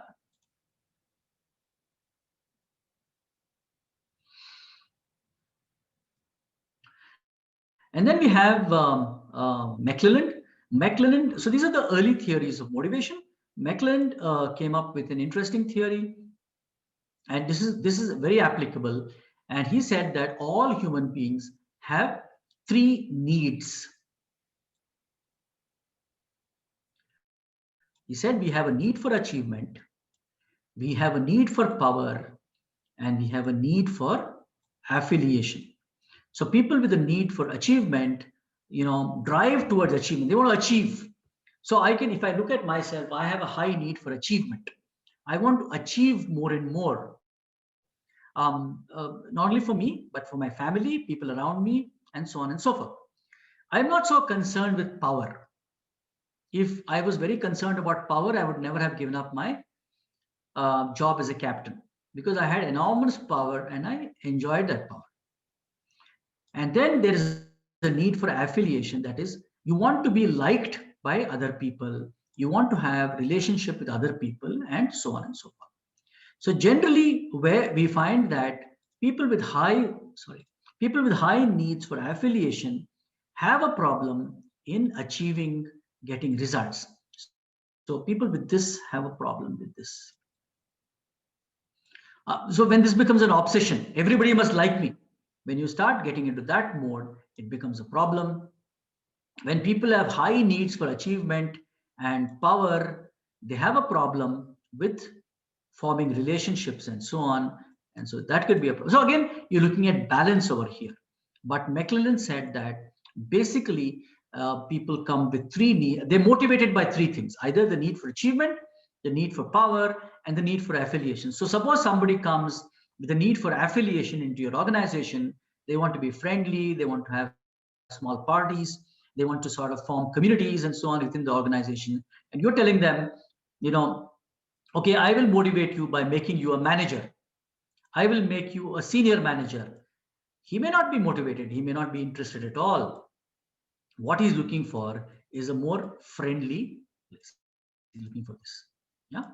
So, and the need for achievement, of course, if you get high achievers, NH, and then you don't allow them to achieve, you don't give them the freedom or autonomy, and you don't allow them to achieve, then of course they are not going to be happy at all, and they are going to be demotivated.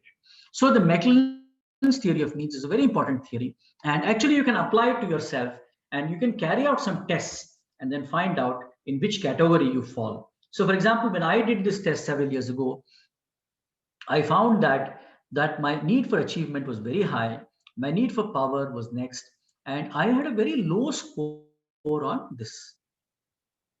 So I really didn't care what people thought about me. And then so I started working on it. I became a little bit more agreeable, a little bit more polite, and so on. You can still see traces of that lack of need for affiliation. So, which is not very important for me.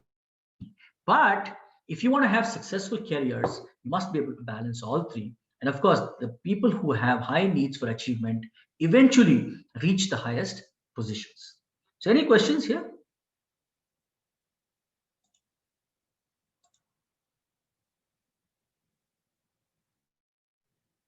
Folk, are you there or all pushed off for lunch or something? We are here. Or you're having lunch while listening to this? No, Captain. Okay. No, many people are sort of totally silent.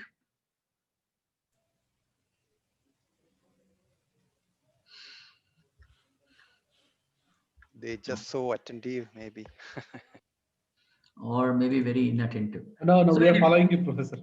You're following. Oh, okay. So, okay. So then you have something called as the self-determination theory. So the self-determination theory talks about several things.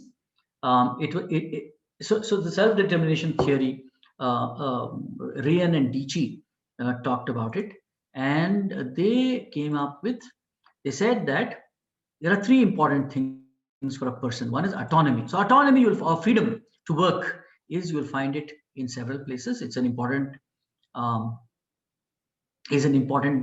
part of motivation. People who have more freedom are more motivated. And then you have is the person motivated enough? Why does he get motivated enough? Because he's competent. The person has the required competence to achieve the job, and then he's motivated. And finally, the person can relate to the job. So the three important things are, again, the self-determination theory talking about autonomy, competence, and relatedness. Yeah. So, and what does it result in? It results in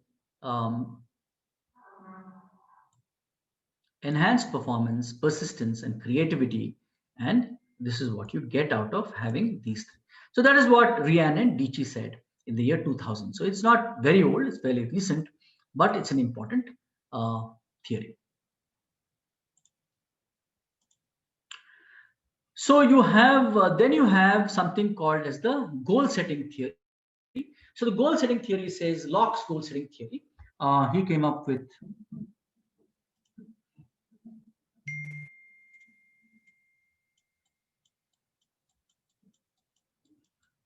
So Locke said that.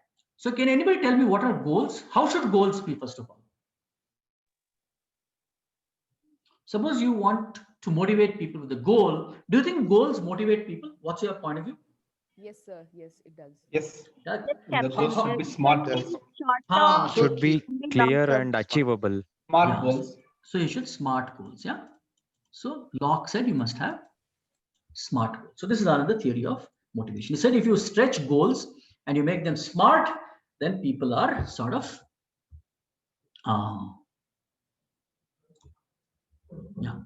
people are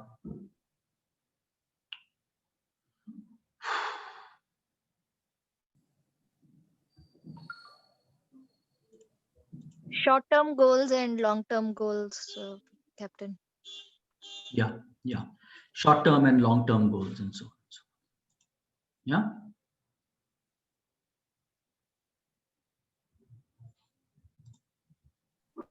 Goals generally describe our. Pramod Shetty, Pramod Shetty, are you there? Yeah. Please try to write now. See if it's possible. Hello. Yeah. What somebody? Yeah, Raghu, you were saying something. Okay. Goals are generally describes our foreseen, like what we expected to become in future. It's a kind of long term, and what we achieve in the life is generally described as a goal. Yeah, the question is, do goals motivate you to work harder? Sir, it keeps us focused. It does. Keeps you focused. Very good. Yeah, that's right. It keeps you focused.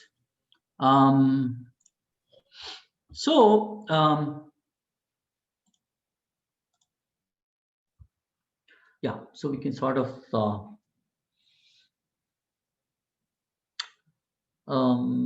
wanted to take you to goals. Basically channelize your energy bandwidth into something specific. Otherwise it's scattered all around, and you kind of here and there. So not really best utilization of your bandwidth and energy. Yeah. You're right. You're absolutely right. So also today you have something called as a stretch goal. A stretch goal is where you sort of help people to overreach. It's called a stretch goal. Could you please give an example, Captain? Stretch goals.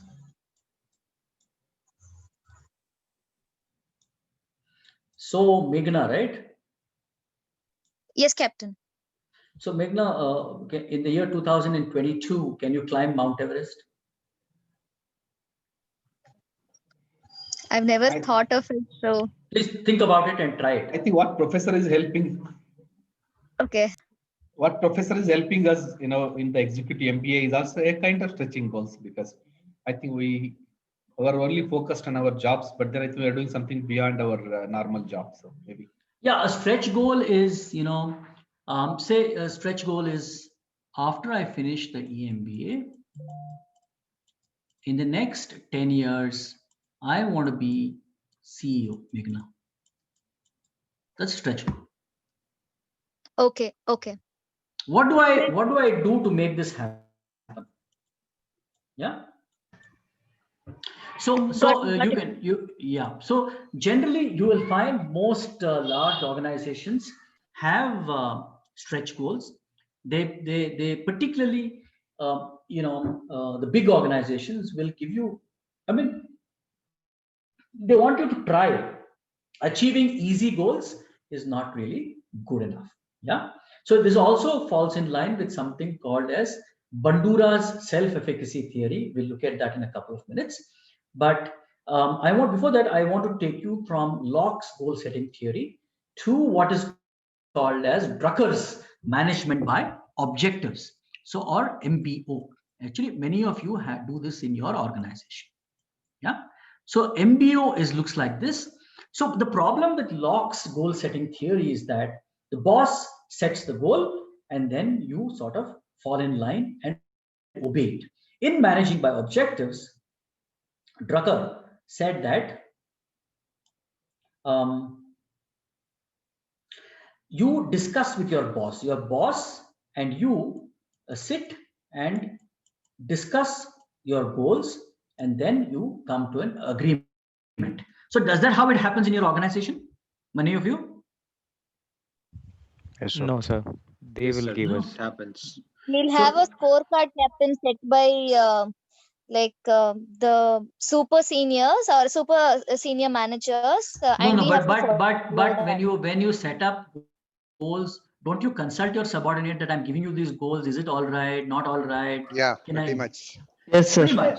Yes, so if it will happen. Very much. Yeah. So generally, then you are following management by objectives. So you are discussing your goals, and then there is a buy-in from both parties, and then you sign off on it and say that this is what I'm going to achieve in the following. So that is Drucker's management by objectives. And you can see here that you've got, and that these goals, that is your individual objectives, are tied to your departmental objectives, your divisional objectives, and your overall objectives. So there's a clear concurrence between all these, and eventually your objectives should fall in line with your company's objectives. Otherwise, it makes no sense at all. So this is a pretty sophisticated theory. It's not very recent or young, but it is still followed by many organizations.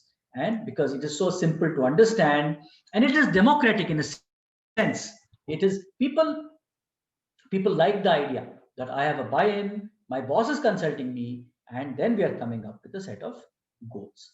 Yeah.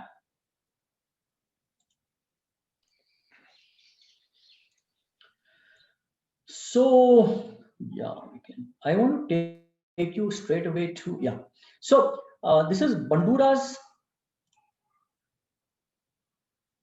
self-efficacy. So you need to remember these terms, these names, please. Albert Bandura. He is a professor and a psychologist.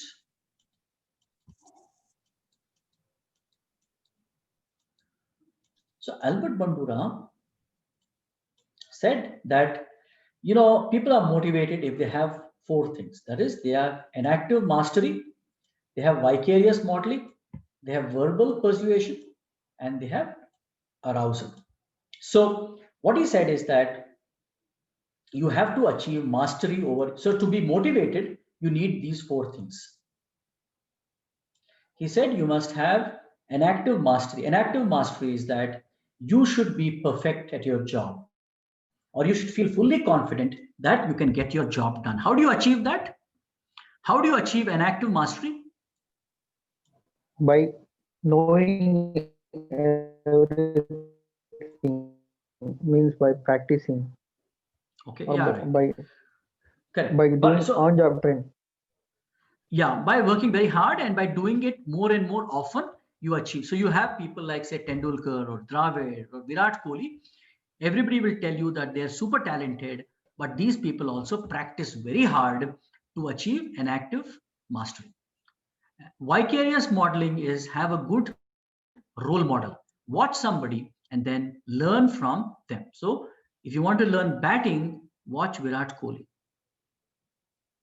So model yourself after service. That's why you have something called as a role model.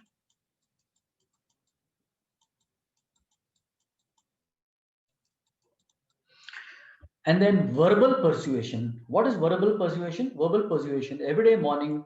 So Meghna, everyday morning you get up and say that I am going to climb Mount Everest in 2 years. That is verbal persuasion. You're telling yourself that you're going to achieve something, that you're going to sort of, you want to become or achieve what you want to achieve. So that is called as verbal persuasion. That is, you are persuading yourself verbally at every possible opportunity. Try this; it works very effectively. So, Yes, Professor.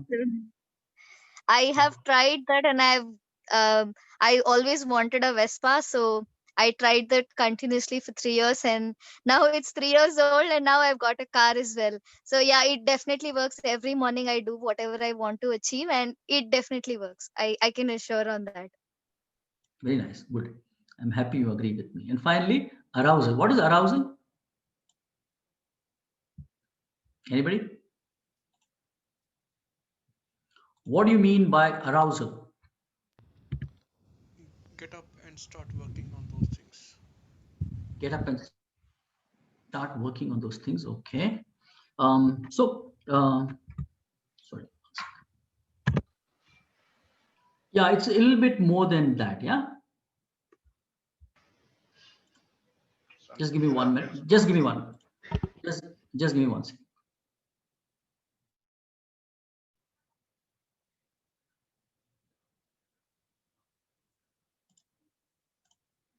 So arousal is very important.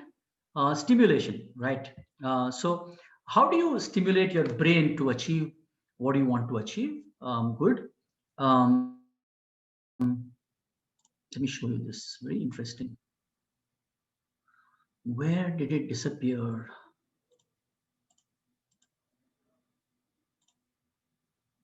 Not able to.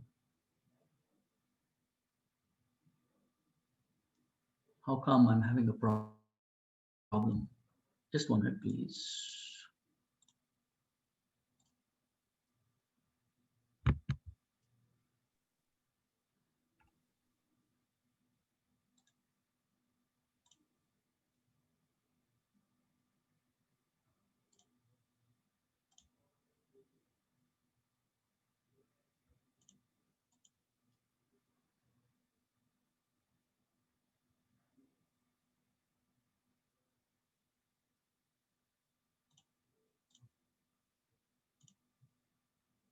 I'm just not able to find this. I wanted to play a clip, but not. Oh, okay. Here it is. Watch this. I'll tell you what exactly arousal means. So this is rugby. I played rugby for a while before I realized that I was too small. There were very big boys in my class, so it didn't work for me. I found that it was better if I had a bat in my hand. So cricket and table tennis became what I wanted to do. This is a violent sport, and yeah. Just waiting for the French to peel. So this is what is called as the All Blacks. This is the New Zealand rugby team. They are one of the most successful rugby teams ever, and they are. This is how they enter a game. The tracksuits stand in front of them and receive the challenge of the haka.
Well, the challenge has been received by the French. Stand by. The right. So that is the famous All Black haka dance. After this, sir, who won the match, blacks or whites? I don't follow rugby, but I would assume that since the blacks are one of the most successful teams, I would assume that would have won it. Okay. But if you like the white won it. No problem. Whatever you like, that team won. Okay, and I'm trying to sort of get back on the screen. Yeah, can you see? Yeah, okay.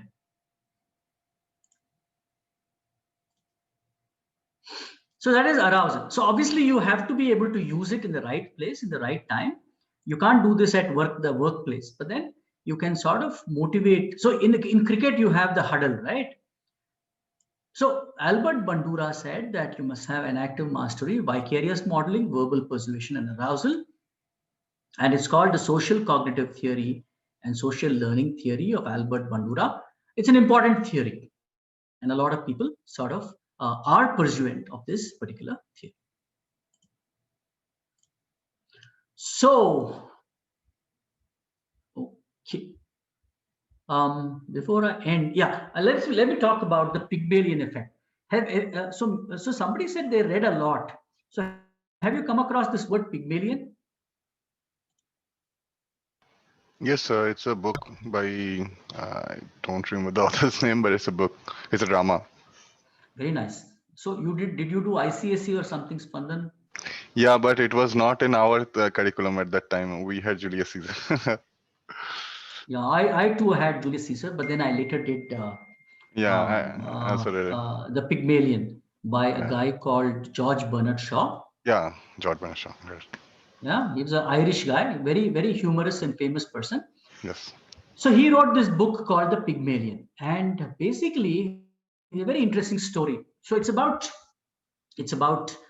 two friends. One is a retired army officer who has served in India and come back to England, and the other one is his friend who's an English professor. So the friend is this highly arrogant, who's a highly arrogant person, and he thinks he knows everything. So he tells this doctor who's come back from India, army guy, that look, I can take any girl from the street and I can coach her for say 6 months. And after 6 months, this uneducated girl will be able to speak English in such a manner that nobody can recognize that she's uneducated. So that's the bet. And they bet for a few pounds. So the army man says it's not possible. So the professor says, I'll make it happen. Just wait and see. So they go and search the streets of London and they find a flower seller. This girl is a flower seller, and she is very uneducated. She speaks in a very odd manner English. So they put this forward, and then she says, why should I do this? So they said, we'll pay you for doing this. So stop your job as a flower seller, come and take coaching sessions, and I will train you. So she goes, and wonder of wonders that in about 5 months' time, she speaks such perfect English that even the English nobility in England of those days cannot make out that she's an uneducated girl. They all think that she's a noble person of noble birth and noble woman and so on and so forth. There is only one problem. Whenever she speaks to the professor, she does not speak good English, but she speaks that very peculiar English that she speaks on the roadside. What do you think is happening here? Why is she doing this? So even the professor is puzzled. So he says, you speak perfect English with everybody, but when you speak to me, you speak that old English. Why? Sir, she thinks that if she talks a perfect English with the professor, then he may stop paying her money because she learned this English only for the sake of payment. Okay. Money what the professor had commented. What else? So maybe she's comfortable speaking to the professor in that old manner only. Okay. What else?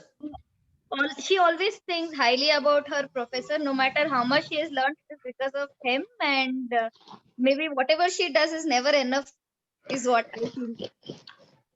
It's a psychological. It's a psychological this one basically that she has been aligned that I should be obedient and very this one with professor. I think she cannot change that body language and psychological thinking. Okay. What else? He wants to learn more actually from the teacher. That is why she keeps her profile low so that the teacher will still keep teaching her. So, have you noticed some parents keep on telling their children that, it might have happened to you as well. So they keep telling their children, you are stupid and you will never achieve anything in life. What do you think happens? What do you think happens to those children? It's a kind of negative motivation, sir. I can assure you, many of them do turn out stupid. Yeah. Yeah, exactly. That would happen. That would manifest basically. Correct. So there is something called as a self-fulfilling prophecy. Yeah. And it's called the Pygmalion effect. So basically the thing is that if you want your subordinates to achieve, set high tasks for them, set high targets, and then motivate them to achieve it. If you keep on demotivating your subordinates and you are sort of telling them that you're going to fail, you're useless, I can assure you that they are going to fail and they are going to be useless.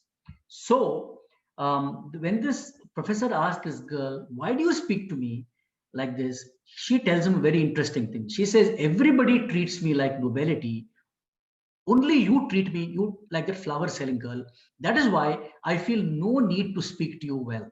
So it is what is called as a self-fulfilling prophecy. It's very important. And even when you are, many of you might have children, never demotivate and speak to them in a fashion because it can become a self-fulfilling prophecy. If you keep calling people stupid and useless, I can assure you that they might eventually become stupid and useless. So this is a very powerful theory, and it is based on this book by George Bernard Shaw called The Pygmalion. And there's a movie called The My Fair Lady, which is very old. I think Elizabeth Taylor and Rex Harrison are there. You can go and have a look. Audrey Hepburn. Okay, Audrey Hepburn. Audrey Hepburn, yeah. So you can have a look at the movie. It is a really nice movie. It is a romantic movie, and but beyond the movie, I find this theory fascinating because parents actually can be serious demotivators to their own children and can be doing serious damage. Yeah.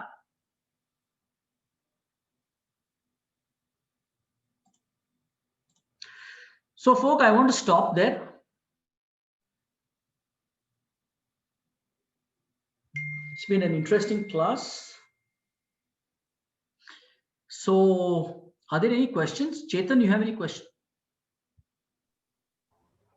No, Professor. I just have a question on assignment. So yeah, please go ahead. So for the assignment after completion, so in the LMS, do we need to upload it in the file submission? So all the 3 files. So we need to drag and drop. Yeah, if you don't submit, it won't get graded. Okay, so do we need to drag and drop it here? Like, just I wanted to confirm that. Yeah, you can drag and drop. You can upload it also. Okay, sure. But only thing is, it has got a finite capacity of 2 megabytes. 2 MB. Okay. Yeah. Thanks. Sir, I had a question on the broader, the final examinations. Basically, like now, I mean, most of our companies, I guess most of the people I've talked to in Bangalore, they have like small scale companies, not the large ones. They have, said that they're closing down the buildings, and mostly for another year or so they have left the lease and all, and so we'll be staying at home for another year at least. I mean, for my company, and some of, like, I have taken feedback from like 3 or 4 people, and they have said the same thing in the medium-sized organizations. So like in that case, if the exam, I mean, if everything goes well and the exams are scheduled to be physical exams, then how like we have to travel just for that exam? Yeah, that's how the university is structured, Spandan. So while I understand where you're coming from, where do you stay? Currently I'm in Kolkata, West Bengal. So we'll try to accommodate as much as possible. But I work within the framework of a university, and this is not a technically traditionally a distance education course. Yes, I understand. The situation. So the situation is prevalent, and we will take a sympathetic view to all feedback that we get. But this time we definitely will go with online. So let's take it one step at a time. Yeah. Sure. So your February exam will be online, as far as I know. And we'll take it from there. Your next exam comes in again in I think February, March, April, May, June maybe. Yeah. And sir, like another thing is, like you were telling about pen and paper mode of examination, but isn't it, I mean, for all our working professionals, isn't like machine kind of thing where we have to type the answers instead of writing them in pen and paper? Because I frankly haven't used pen for like 6 months. I think you should start practicing them. Yeah, but that's what I mean. Take it as a stretch goal and start. Yeah, yeah, sure. Professor, I have a question here. Just now received a mail from EE. What it says, I think personality test. Yeah. You want to do it? If you got 10 minutes, we can do it. Yeah, I wanted to know about it, what to do about it. Nothing. I thought I'll do it. We ran out of time. So if you have about 10 minutes, we can do the test. It'll tell you, it'll give you an idea about your personality. For free. Would be good. So real quick before we get into that exercise. We know the assignment 1 has a cutoff date of 10:25 a.m. tomorrow. Is that still holding good or any changes in date, etc., sir, or time? Pakka. Okay. So the portal will not accept if it is beyond the time, huh? It wouldn't take. I don't know what cutoff I've set. 10:25 a.m. But I think no. I can also set a cutoff where it will stop accepting. So I don't know what cutoff I've set there. Oh, okay. But I will get an indication as to when it has been submitted. So it will tell me exactly how late the assignment has been submitted. So obviously, people who have submitted their assignment before the close date will be rewarded. People who submit late will be penalized. Professor, can we expect an extension on the deadline? Why? You had 1 month. Professor, there was some tight work which was going on, and we had to step out of the house for work. So how much time you require? Another 1 month? No, not so much, Professor. So I would request like at least 2 to 3 days at least. Okay, I'll give you 2 to 3 days. So we are now on 6th, is it I had set? Yes, Professor, 6th, 10:25 a.m. So I will extend it to 10th. That will be great, Professor. That will be great. Thank you so much. Thank you. Busy with the statutory audit. Grateful. Thank you, sir. What a negotiation that was. No, somebody had a question, some lady. Sir, this is Captain Vibha here. Sir, I've already submitted the assignment. Only thing So you will be rewarded, Vibha, for submitting before time. Thank you so much, sir. No, sir, my question is, like the video what I've submitted, I was not able to make it more than 3 minutes. Is that okay? Or specifically we have to make it for 5 minutes, how it is? You have to make it for 5 minutes. Sir, I'm Dhananjay. Video we don't have to upload there. Video we have to share to your email ID or Google Drive, right? Correct. But you have to mail it. You have to mail it to me. Yeah. Yeah, because otherwise it's going to be more than 2 MB, right? It's only accepting 2 MB. Mailing is not going through because of the size. No. So far, who said that? Rukmini, sir. Same as So far, about 200 students have mailed their videos to me. So I don't see why you are an exception. So through Google link I've done. So please figure it out. Yeah, I don't understand these things. Figure out how you're going to mail me your video, and please get it done. All of you are young, smart people. Professor, there is going to be only one video, right? All the 3 articles combined. What's that? All three article combined together 5 minutes, or separate each articles it should be 5 minutes, huh? All together. People are struggling to do 1 5-minute one. Yeah, do 1 5 minute for all 3. Thank you, sir. Thank you, sir. Sure, thank you, sir. So, Captain, one more question regarding university. So, physical presence in university. So, shall we